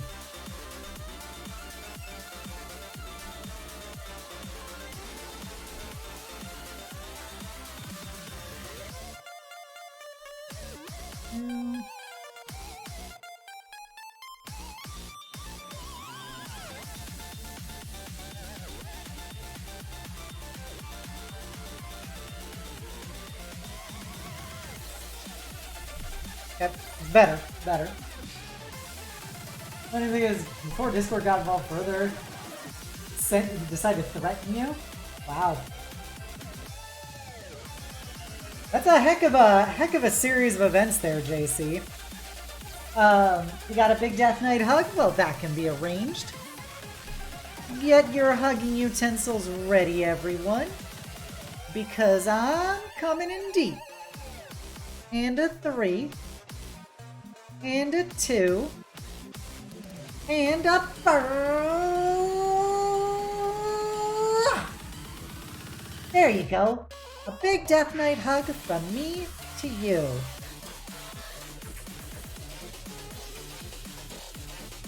Aw, we love to see the little huggle wuggles in chat.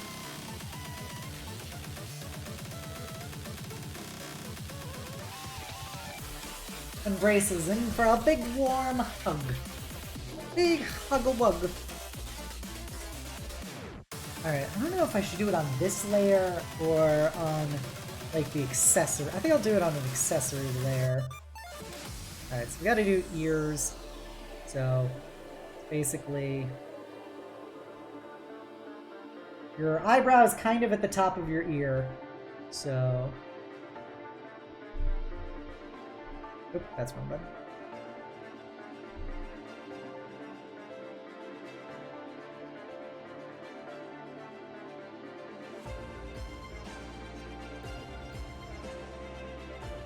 Feel small.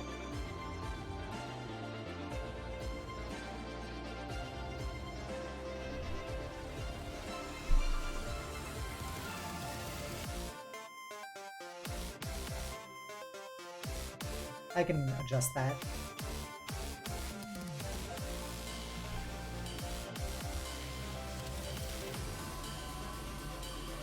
I go like that.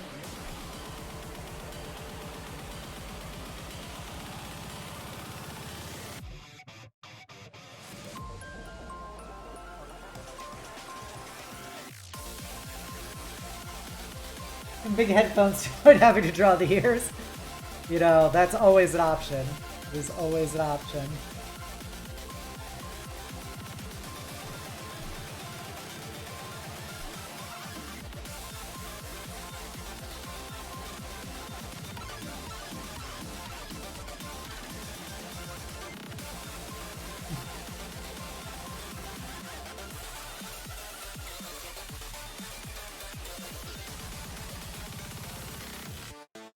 See what these headphones would look like.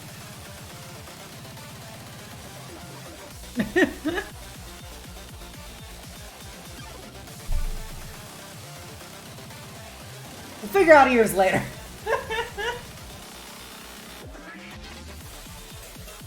We'll figure out the ear situation later. Alright, so...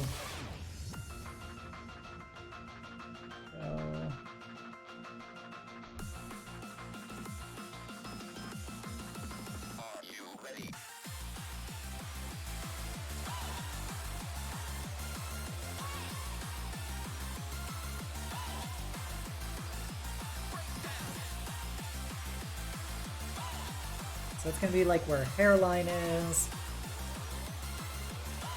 It's okay, Aurelia, I understand. I'm just thinking out loud.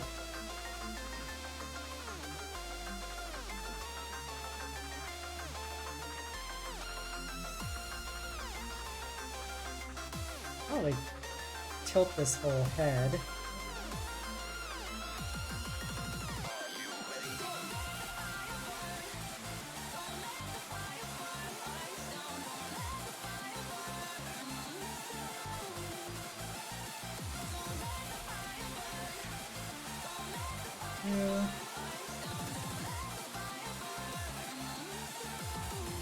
Go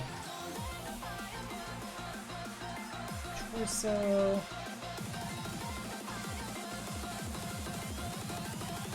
Everybody fucking go!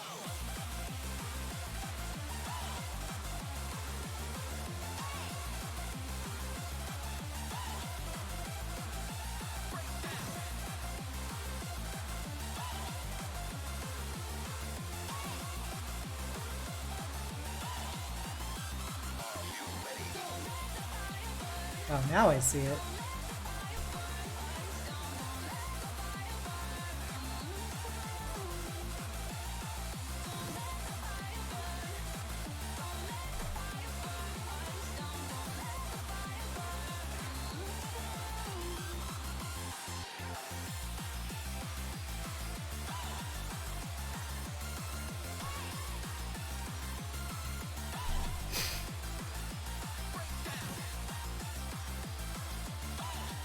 So it goes at the cheek. So for the cheek.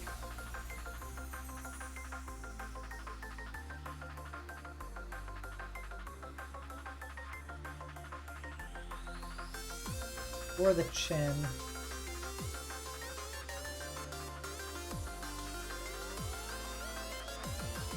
It always looks weird to me. I don't know why. When I try to draw it, it looks weird to me. When I see it, I'm like, oh yeah, that makes perfect sense. But when I'm drawing a neck, it's always weird.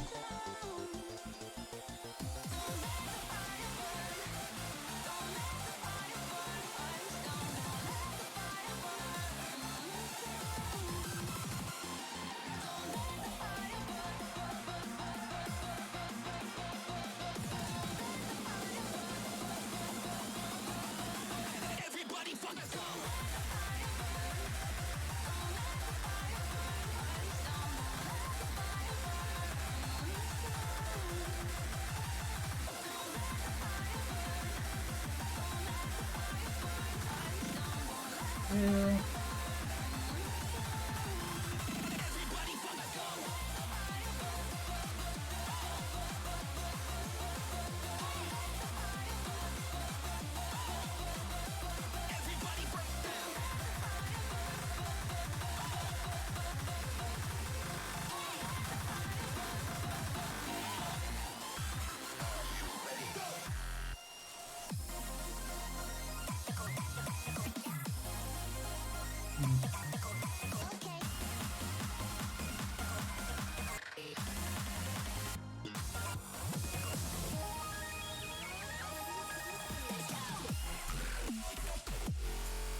Hey Maru, welcome, welcome. Happy to have you, Maru. The wonderful artist of the Chainsaw Man Dark Tide Cydia. I posted that earlier to show everybody. Can we have a shout out please for Maru? She's an incredibly talented artist, very good bean. You guys should go throw money at her. We want some gremlin noises? Okay, okay, here we go. There you go, some silly gremlin noises from me to you.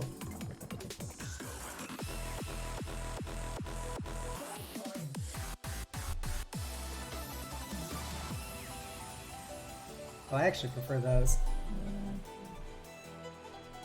So it's kind of like... Oops, shit. I don't even know where red came from. Alright. We stan the Maru in this house.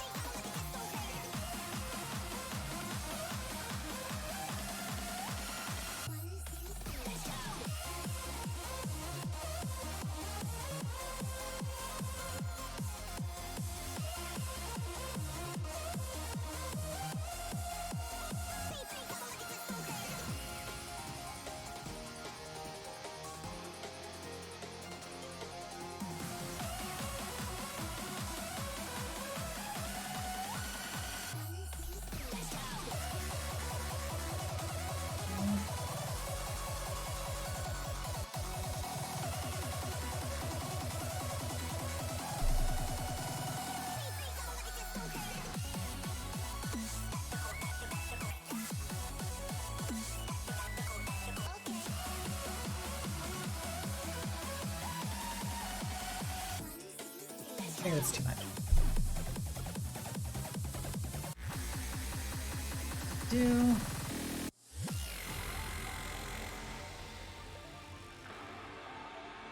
more than this.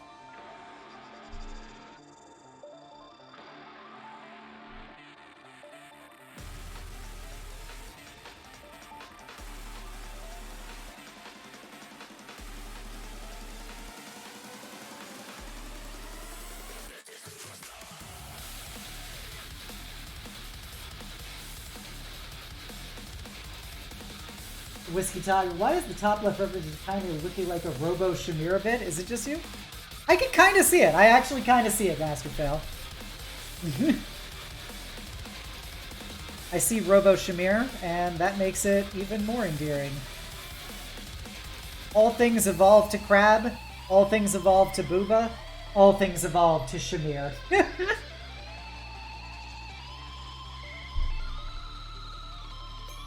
I think I could do this with, like, lightning and stuff.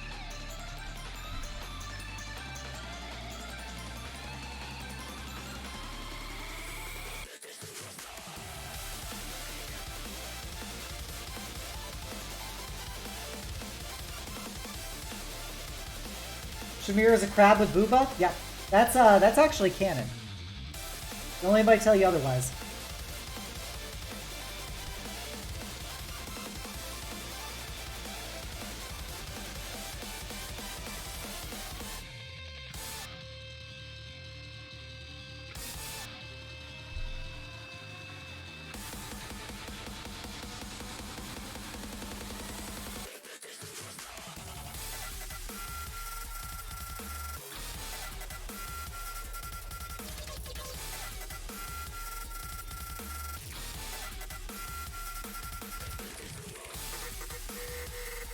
Booba evolved to Bone Breakable.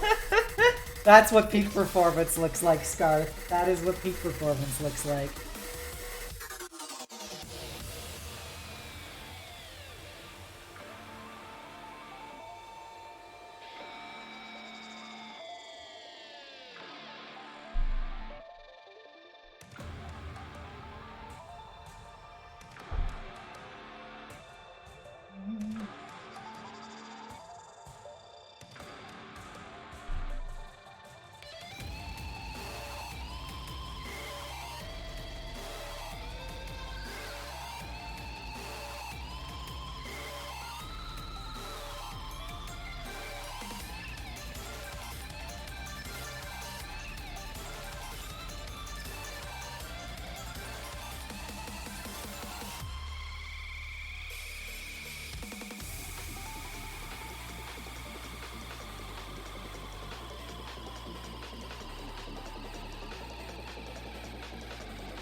Pulling in the old upper eye.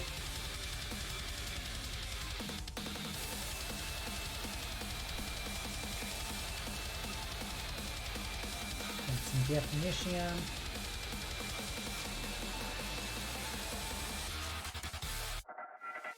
Now I see gotta erase this. Oh, that's one layer. Oh shoot, I just realized I did that on 2 layers. God damn it. Oh well.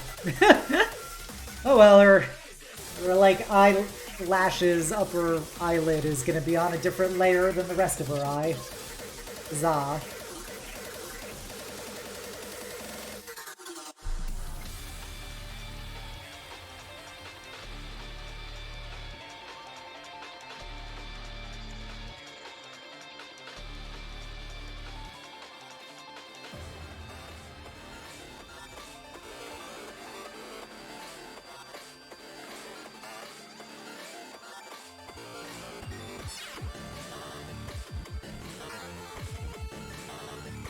Yeah, figure out the bottom.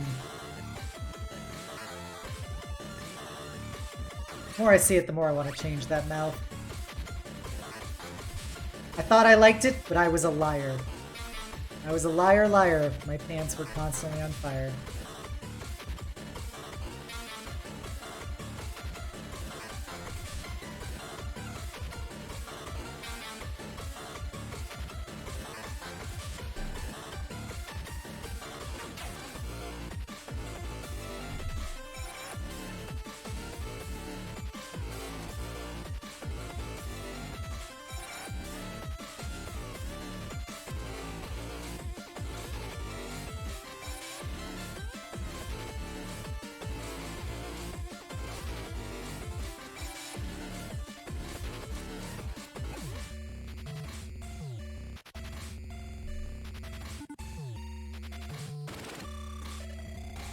Lower it.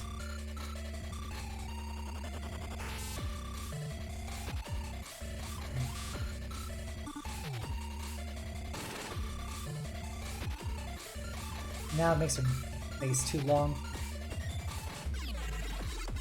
Shoot.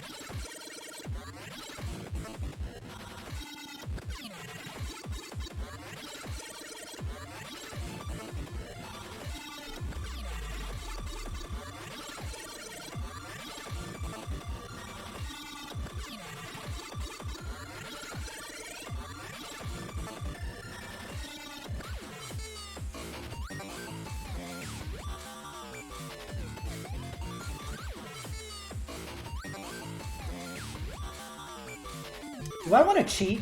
Do I just want to fucking cheat? I'm getting so mad at this mouth. I feel like the best solution here at this point is the patented bandana. Like, if I go, I don't know, accessories, and I do the whole, like,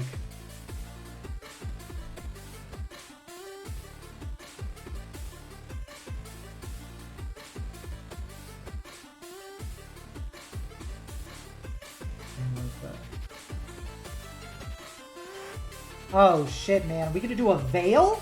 Are we gonna go like near automata on this? Are we gonna go like do a veil? Kinda like it. Let's see.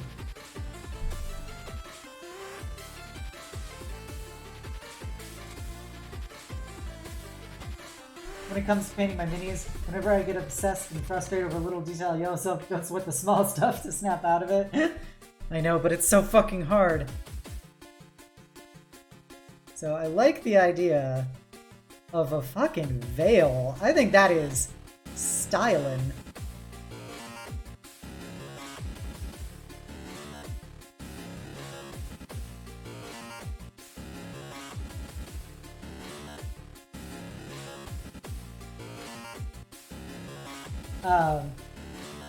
Yep, that's why, you know, if you do the veil, you don't need to draw the mouth. Just do this as an example of, I would make it more opaque, but I think we might go with a veil. I think we are seriously considering veil action. So if I went down, did like a that.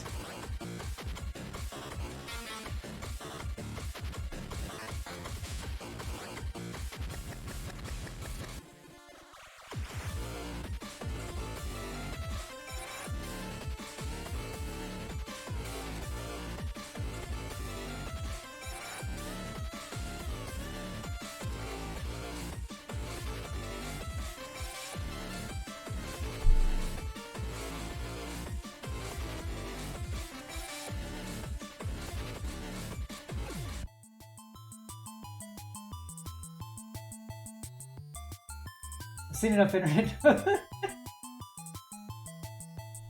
Heyo? Heyo?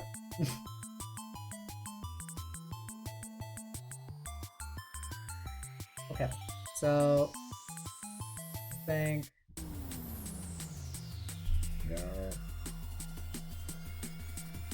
we go. I think that's the solution. I think we're gonna do a veil. So that adds to the mystique.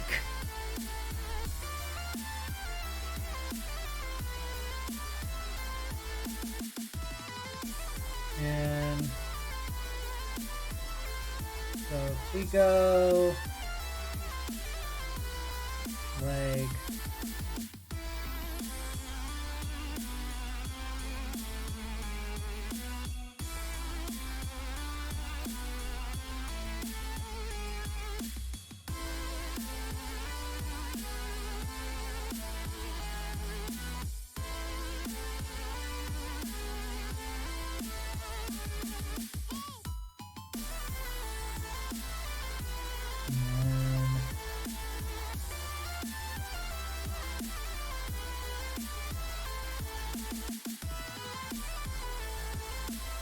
says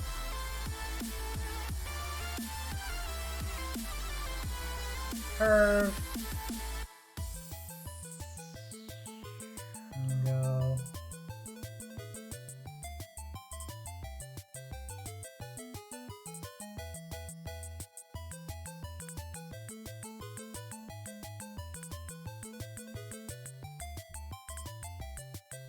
one trick for mouse, draw a simple line and erase the middle, effectively cutting it in half.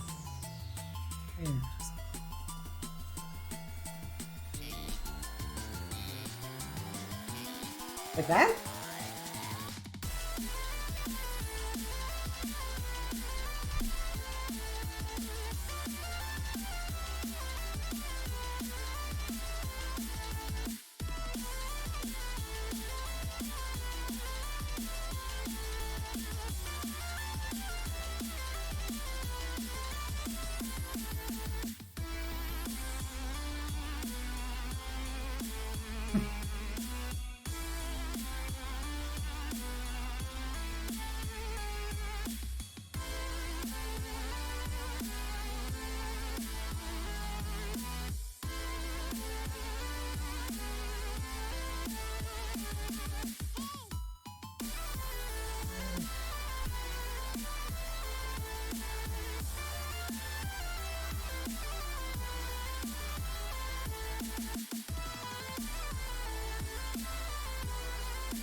No, it doesn't work.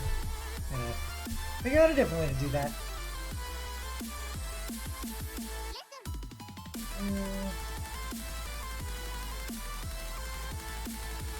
Okay, so it's like a swirly durly. Okay, so basically it kind of goes over, and then follow it in the front and you give it a cutoff in the back.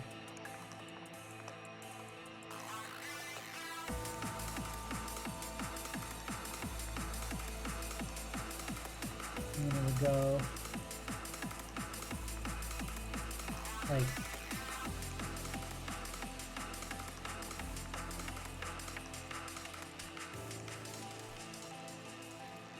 something like that.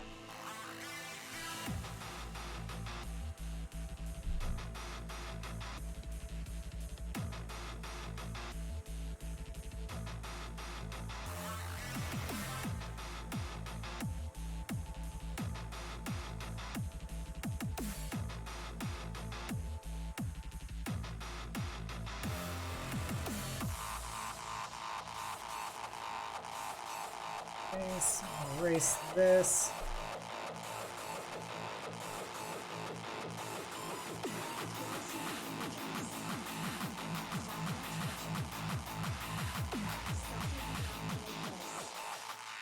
Entrails, born to demise.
Yeah, I'm gonna redo this in the, oops, in the hair setting, not in the face setting.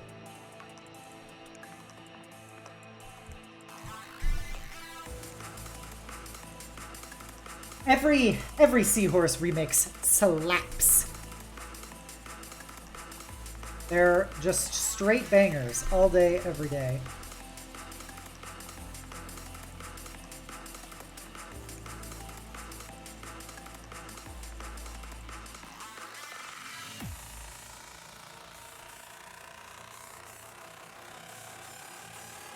So it's gonna be like a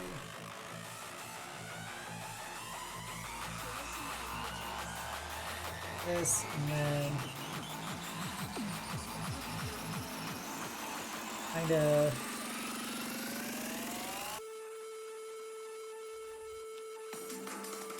Born to demise.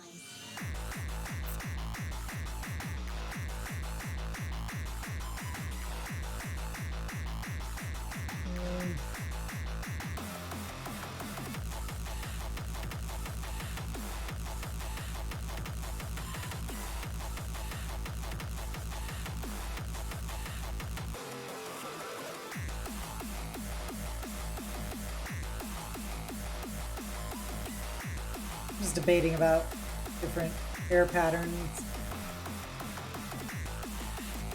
I don't think I kind of want this to be much more angular than I had it before. Born to demise.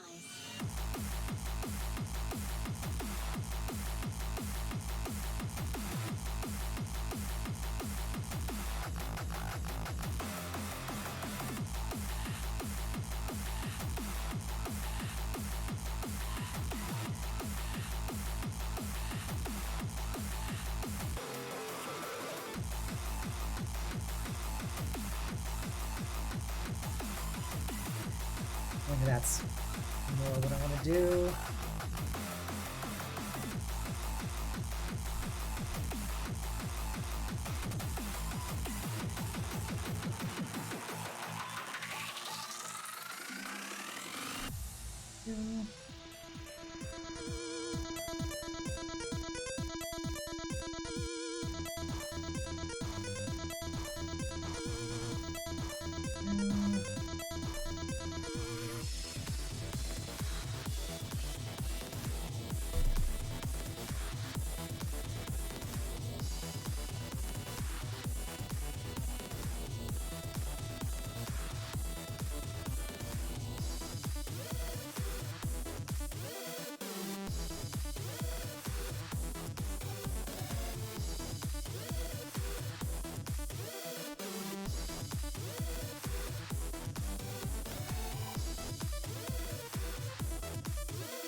Just erasing some of the back lines.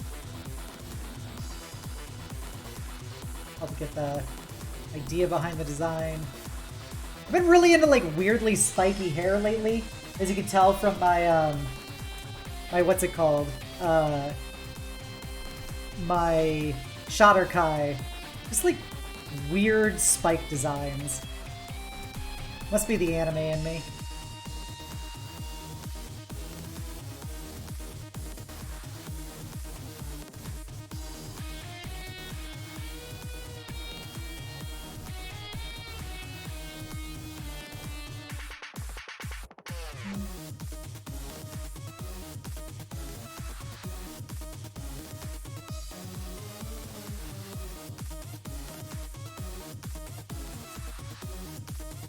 Oh, it's a face one. You're just starting your Yu-Gi-Oh! Protagonist arc! Duel! It's time to duel!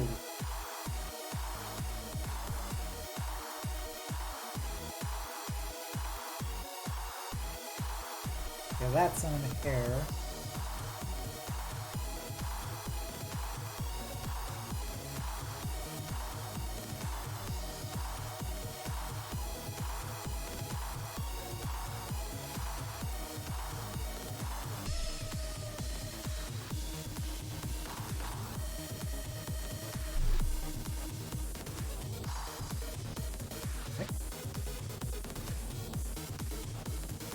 Okay.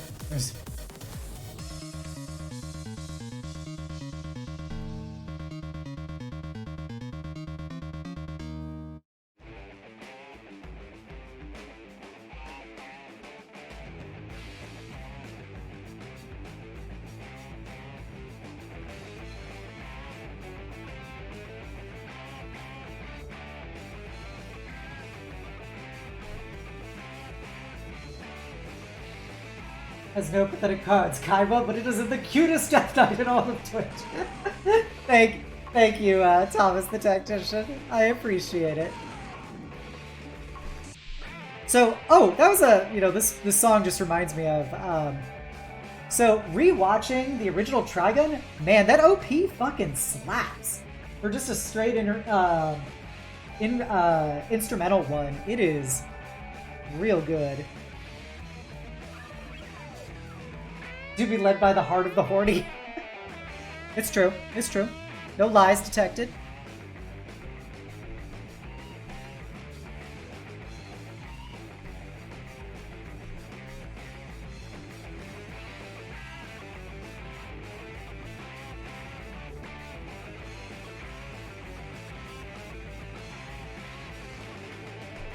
So, because it's hair, it probably has more of a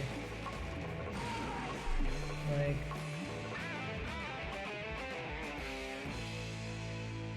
bend to it, I think.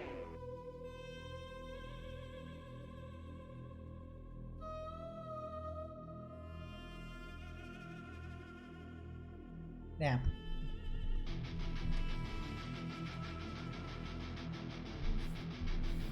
Okay.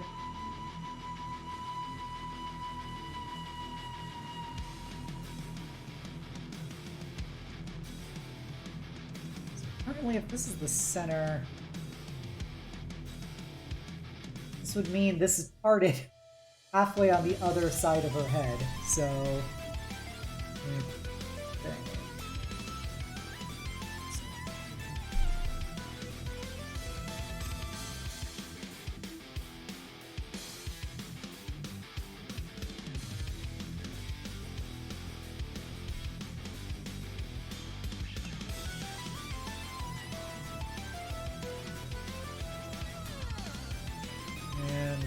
race.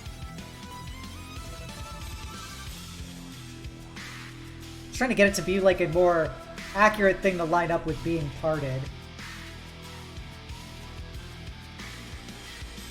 Oh shoot. Yeah, no, I want to do that. I just woke up. Hey, Sabo Jude, welcome, welcome. How you doing? I guess this morning. We're just drawing. We're drawing some cyberpunky people.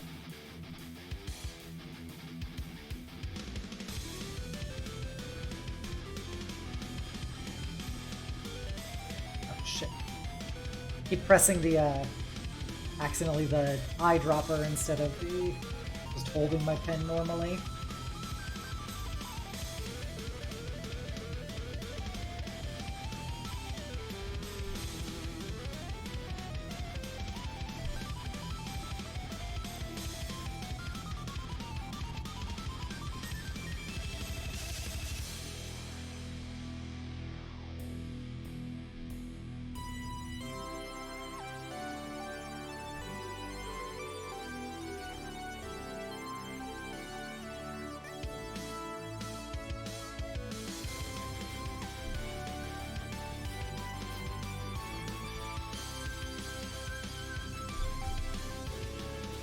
Yeah, I don't know what I'm gonna do about this, like, under approach here, but can I give you a small tip that might make drawing less frustrating? Sure. Go ahead.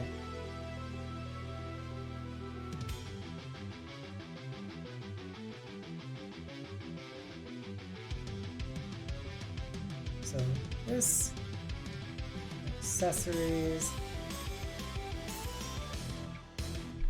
continue with the line.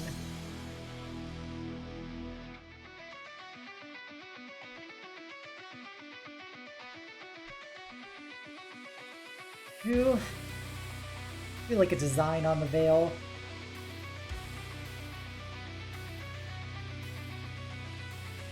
You could just do like some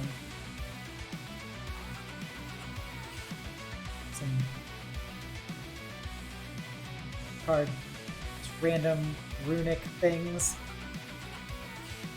like predator sigils, basically.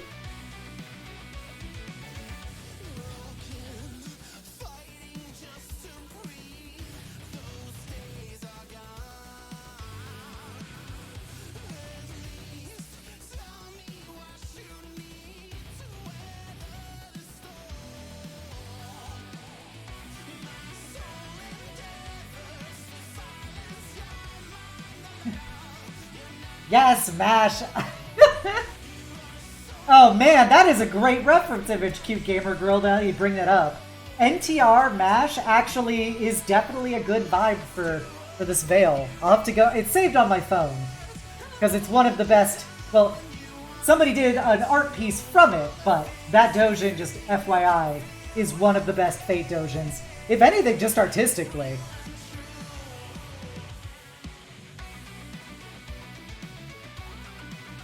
Go. Well.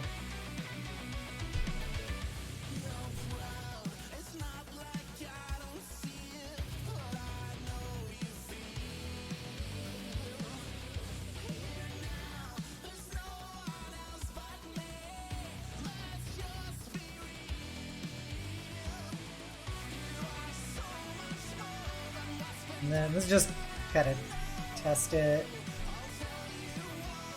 Like, and make it.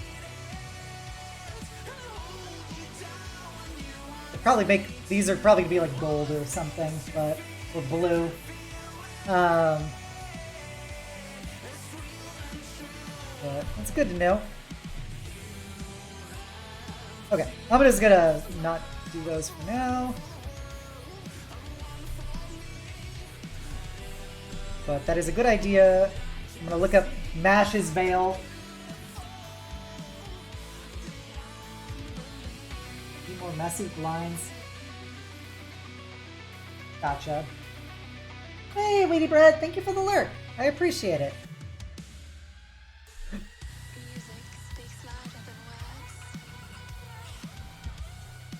You are my favorite notification. Well, this unfortunately means I do have to draw an ear if I give her this fucking undercut.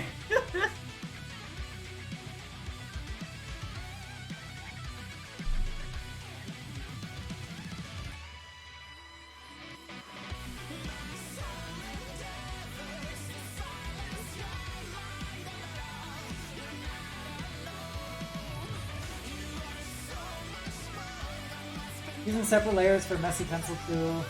Be more in tune with ideas. Hey, music! I know, I have a hard time because I don't do line art, I just do the sketch, and then I just call it good enough. Because I have yet to actually try doing line art, so I don't know. This is just what I've been doing. But I know that's like the way you're supposed to do it. It's just very hard for me to draw the same thing twice. Because I'm like, I've already drawn it once!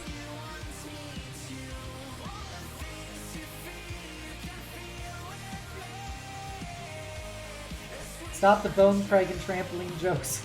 I have actual experts in the house now.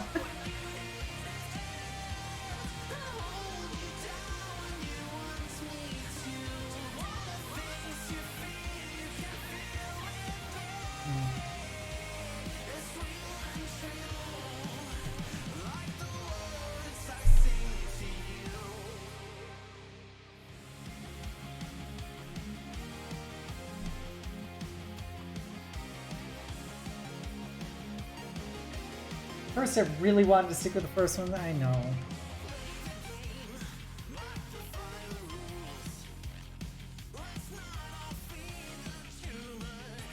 I feel like that's a pretty decent ear. So if we're a veil, it's gonna mean we're gonna pull off of that.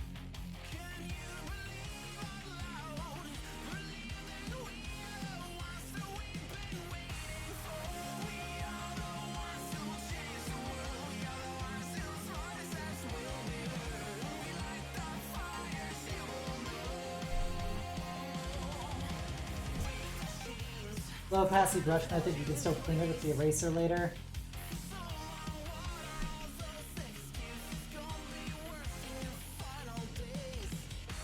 So I would go for the veil then.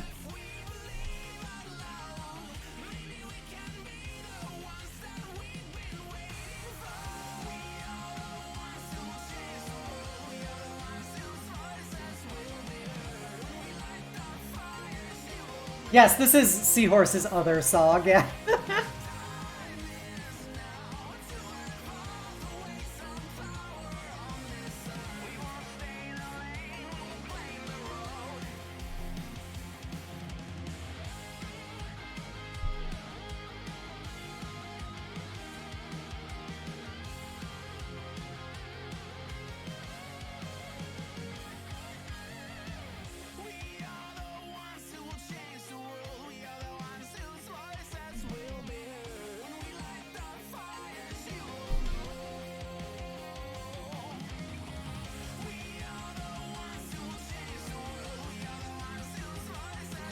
I still haven't got to the torso part. I've been really working on this face.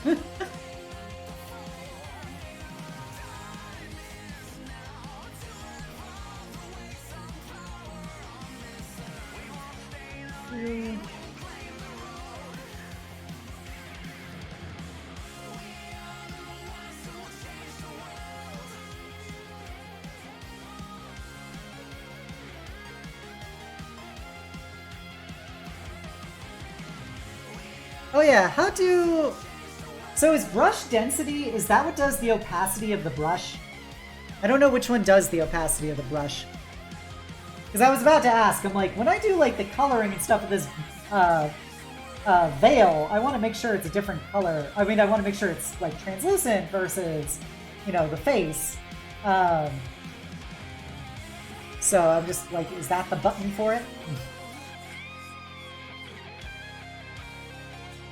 So if I went like...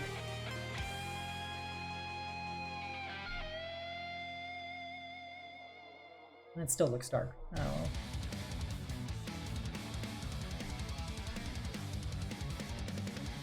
So make sure it's translucent.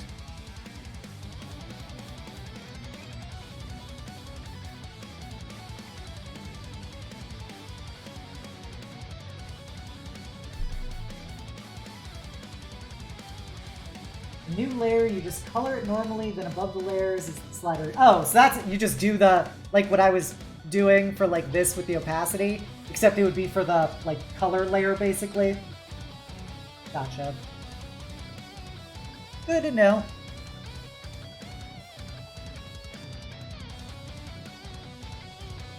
Alrighty,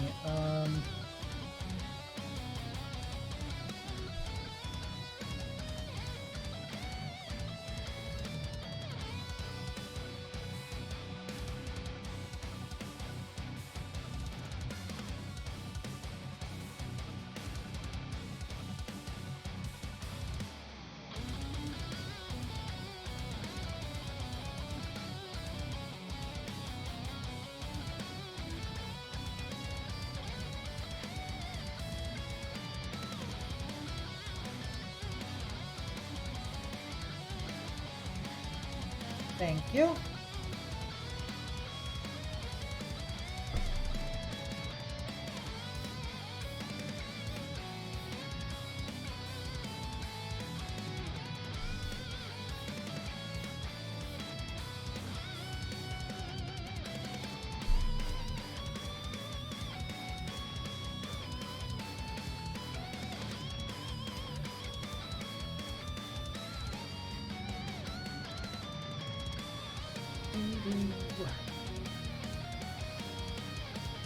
I think I'm gonna do like cute little like color rather than earrings or something. I'm gonna do cute little like colored designs on her ear.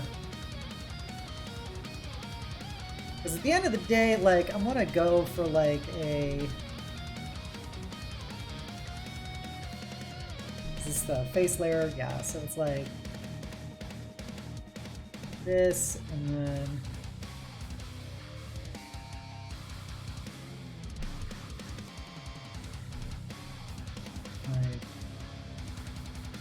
That, and then be like a.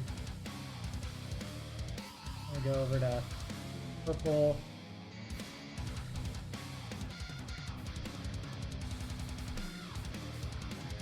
You get like kind of the idea. Like I'm gonna give her like weird eyes.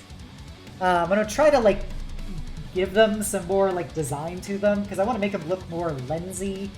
But like it's definitely gonna be like some weird colorings for the eyes to make it seem more machine-like.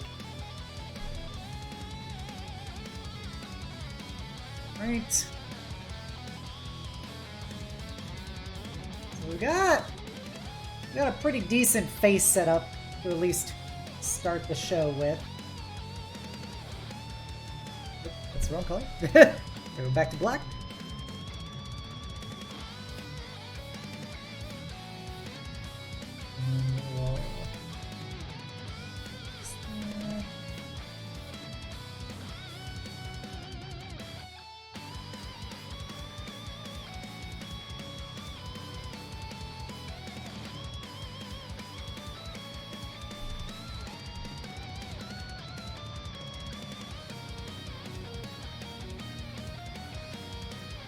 And then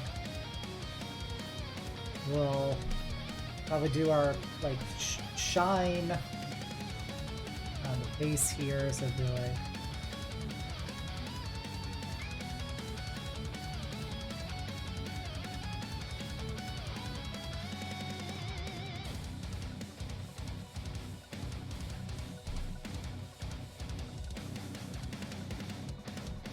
you get the idea.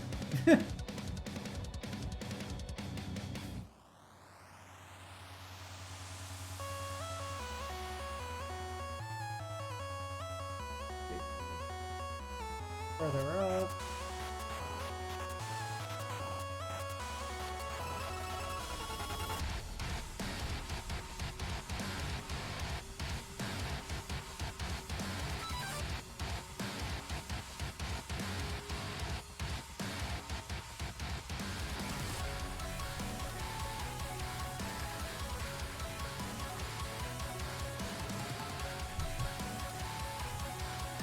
Man.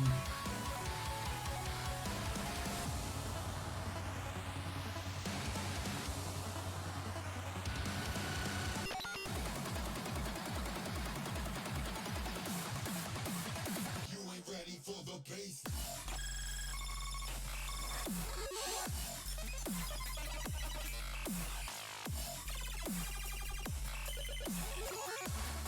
Have a make a new layer redeem. We haven't gotten to the coloring layers yet. I have coloring layers. Chill out, bro. Accessory layer? Did I do that? I did. Apparently did. That's on the face layer. God damn. This is why I really regret doing some of the eyeliner kind of thing on a different layer. It's quite annoying. That's of course on the hair layer.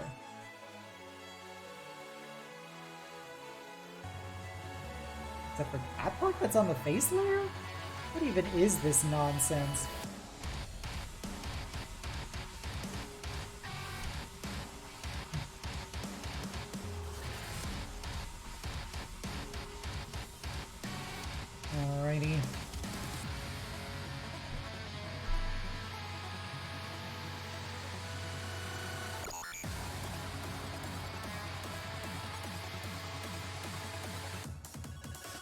know by now that I have absolutely zero chill.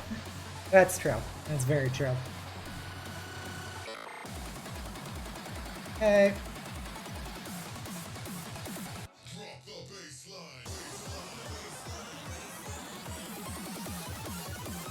So...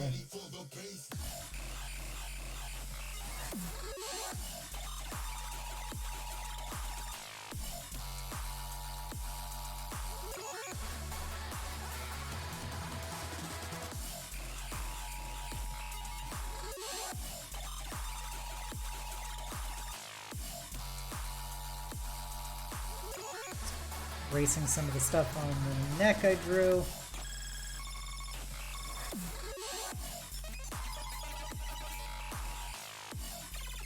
We'll probably go just like not like that.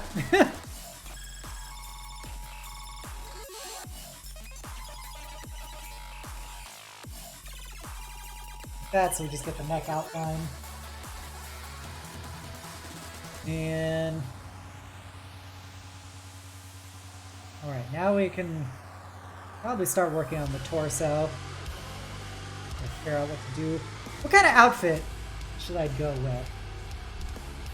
Got this veil, which I think is pretty neat. I'll probably make the cracks to be like blue for the, like the wiring. So maybe that.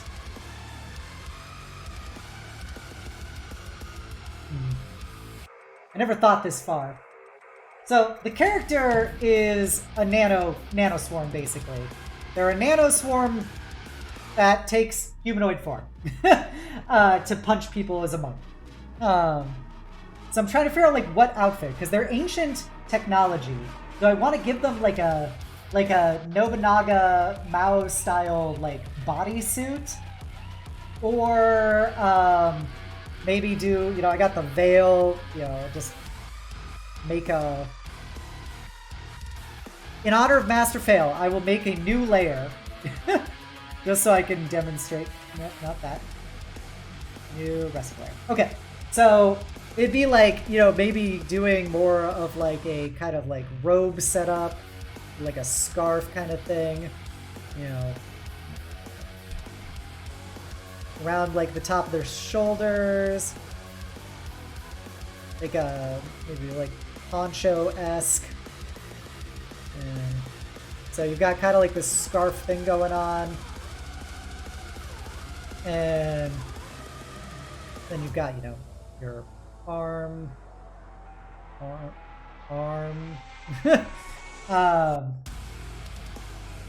So what is your idea?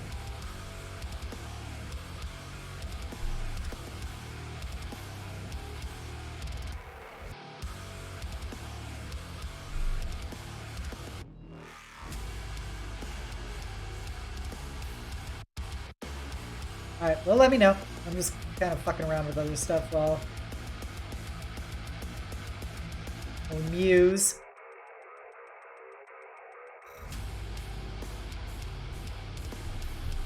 It's too much like, what's her name?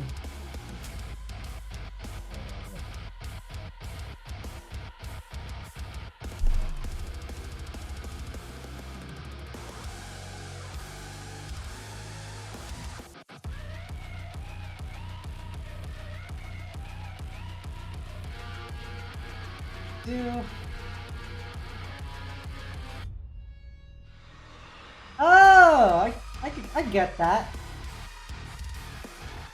So going like a long scarf. Scarf plus bodysuit with veil, kind of a ninja look. I could see it. I could see it. So oh, that was not the button I wanted to press. But there's Comrade Cydia for you. All right, so it would be like a, you know, you've got your scarf action, and it flows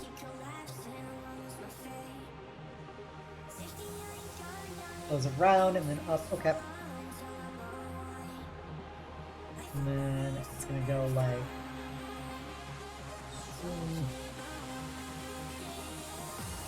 You know, kind of like I'm just doing an example, but yeah, so like a flowy scarf kind of thing.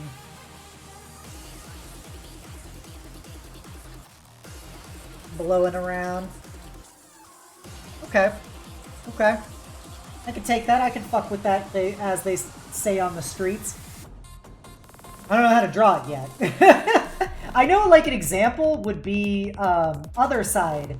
The daughters in Other Side do a similar thing, where they've got, like, that scarf.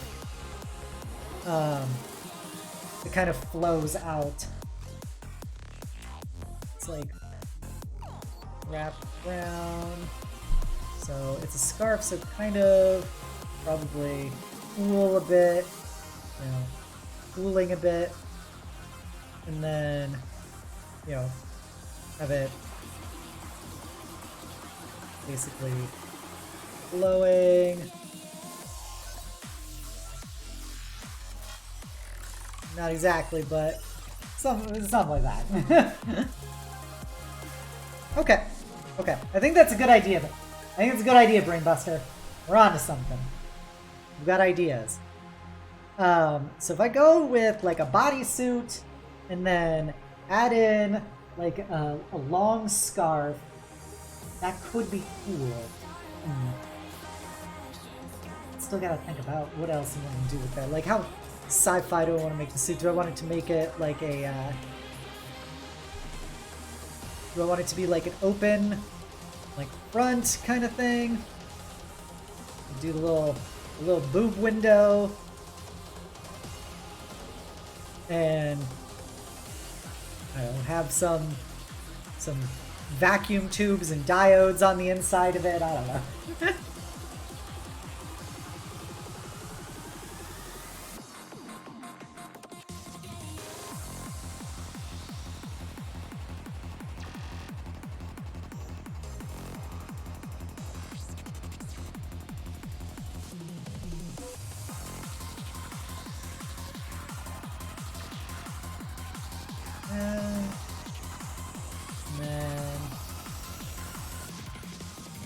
Yeah, I like the lines, I like that.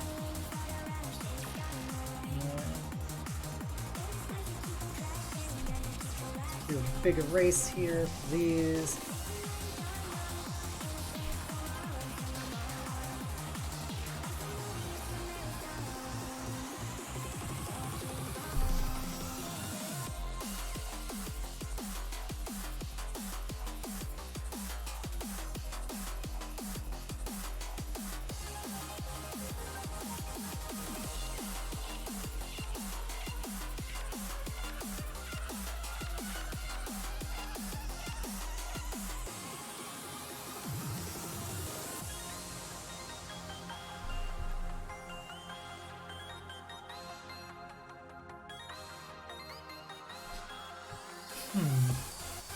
I gotta think about that.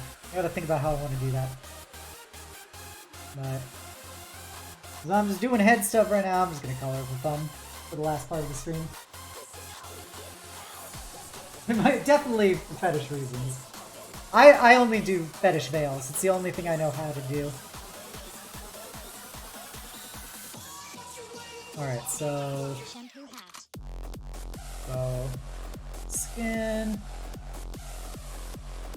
Gonna be a little palette.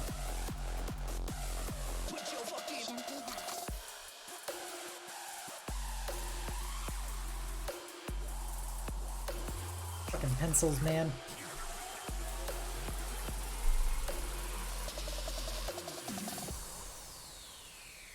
Alright, so if I go... I just do the skin... That did not work because it's above. I forgot I have to move my color layer below. When I made this save file, I had it as a color on top because I foolishly did not realize that you kind of got to do the color below. All right, now we can do this. All right. So just do kind of a quick over. Get the lion's share of that done. 'Cause I'm gonna color back over it with like the colors I want to do for the eyes and stuff.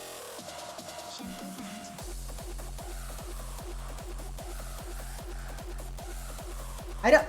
Supposedly, there's a magic wand tool. I don't know how to do it. I don't know how to do it yet, so that's why it's being done this way. I need to learn how to do it. The two things that are on my list of Clip Studio Paint features to learn is magic wand and what's it called? Masks, like the actual like layer mask kind of thing. I don't know how to do that.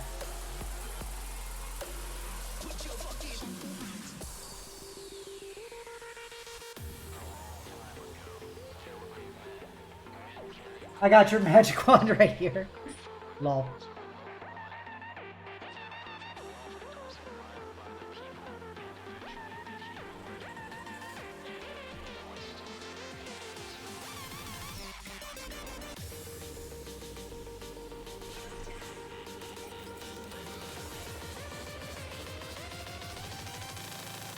Want Clip Studio? Yes, goddamn! I want a Clip Studio lesson.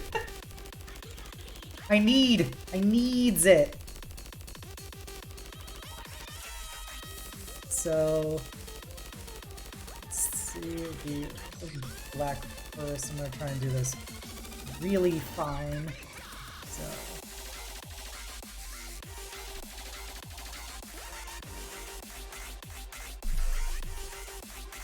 I got a better idea.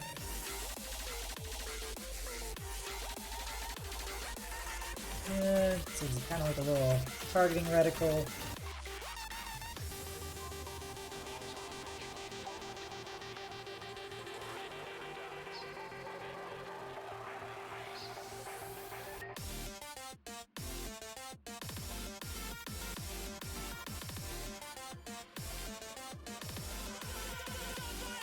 Hey, Small and Strong! Welcome, welcome!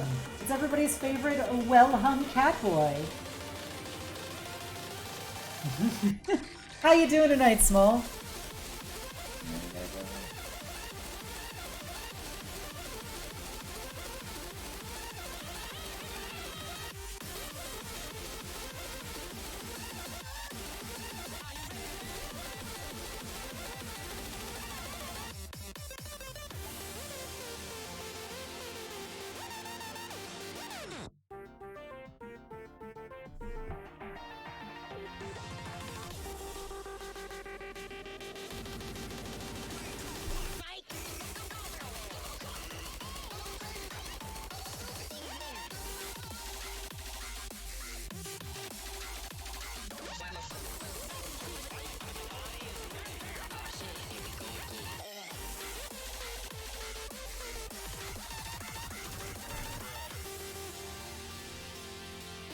I don't have points left.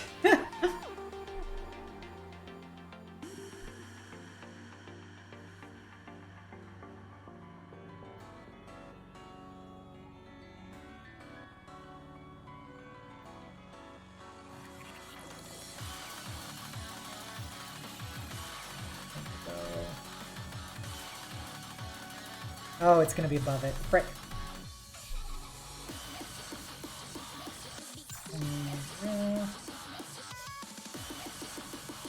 Just below skin. Just chilling a little before bed. I gotcha. How are the bunnies doing? Are they hopping about happily?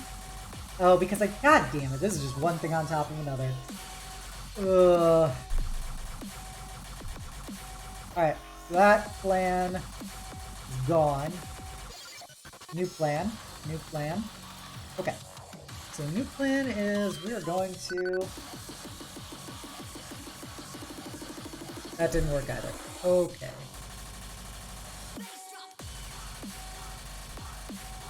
Seems like I gotta do the blue, and then I gotta go over it with the black lines. Bonding is a bit touch and go right now, but time should set things out. Well, I hope so. I know they're both gentle, loving buns, and It's only a matter of time before they are just full-on puddle mode.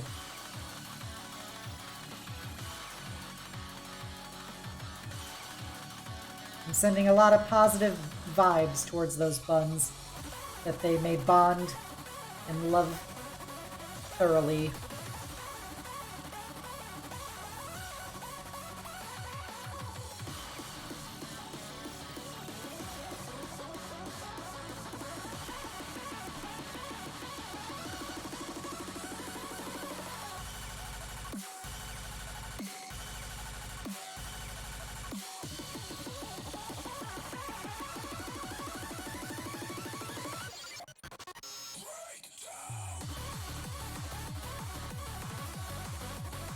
The game was rigged from the start, Scarth. The game was rigged from the start.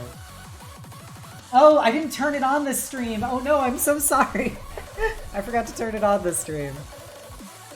I was going through all the stuff to turn on.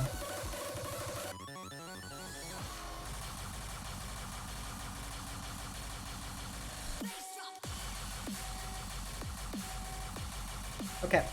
But I'm gonna finish this on my own time. But, you know, we'll see how far we get, and I appreciate you guys hanging out. Let's go. Pax Whip. Okay. So I appreciate you guys hanging out. We made definite progress. We're gonna turn off the music, and I'm gonna get ready to pop off. Alright. Yeah, oh gosh, I am so many tabs right now, but not in the good way. Okay, sorry about that. All right, everybody, thank you guys for hanging out tonight. Thank you all for hanging out tonight. I know it was a very chill art stream. Talked about Pokemon and fucking Digimon, as in fucking Digimon, not fucking Digimon. I hope you all had fun. We got some good creative juices out there for designing this character, and I really appreciate you guys hanging out with me. It'll be our one stream of the week because we didn't get to play on Monday, but we're not going to do something Friday. So I want y'all to know you're all beautiful, amazing, and valid people. I hope you enjoy spending your nights with me nearly as much as I enjoy spending them with you. And never forget the most important part, which is that the world is better having you in it. Alright everybody, if you haven't done so already, please give me a follow here on Twitch, give me a sub over on YouTube, a follow on Twitter, and you can join my Discord, the Eternal Citadel, and be a part of my incredible community. Let's go with the... Alright, we got our messages. If you're a follower, please copy down the call to hugs. If you're a sub, please copy down the knight's message. We're gonna find who we're gonna raid. Raided her recently. Oh, it's the Demon Daddy. He's playing Mass Effect. Let's go, or now he's the Fae Daddy, I guess. Let's go raid Alistair Forgall. He's your boy. So let's raid. He's playing Mass Effect 2, I think. Alistair Forgall. A beloved friend of the channel, the DM of the Waifus and Warriors group that has not played in a very long time, but that's beside the point. He's playing some Mass Effect. Let's go send him some waifu lovin' for Mass Effect Legendary Edition. Alright everybody, have a great night and the sweetest of dreams. Bye!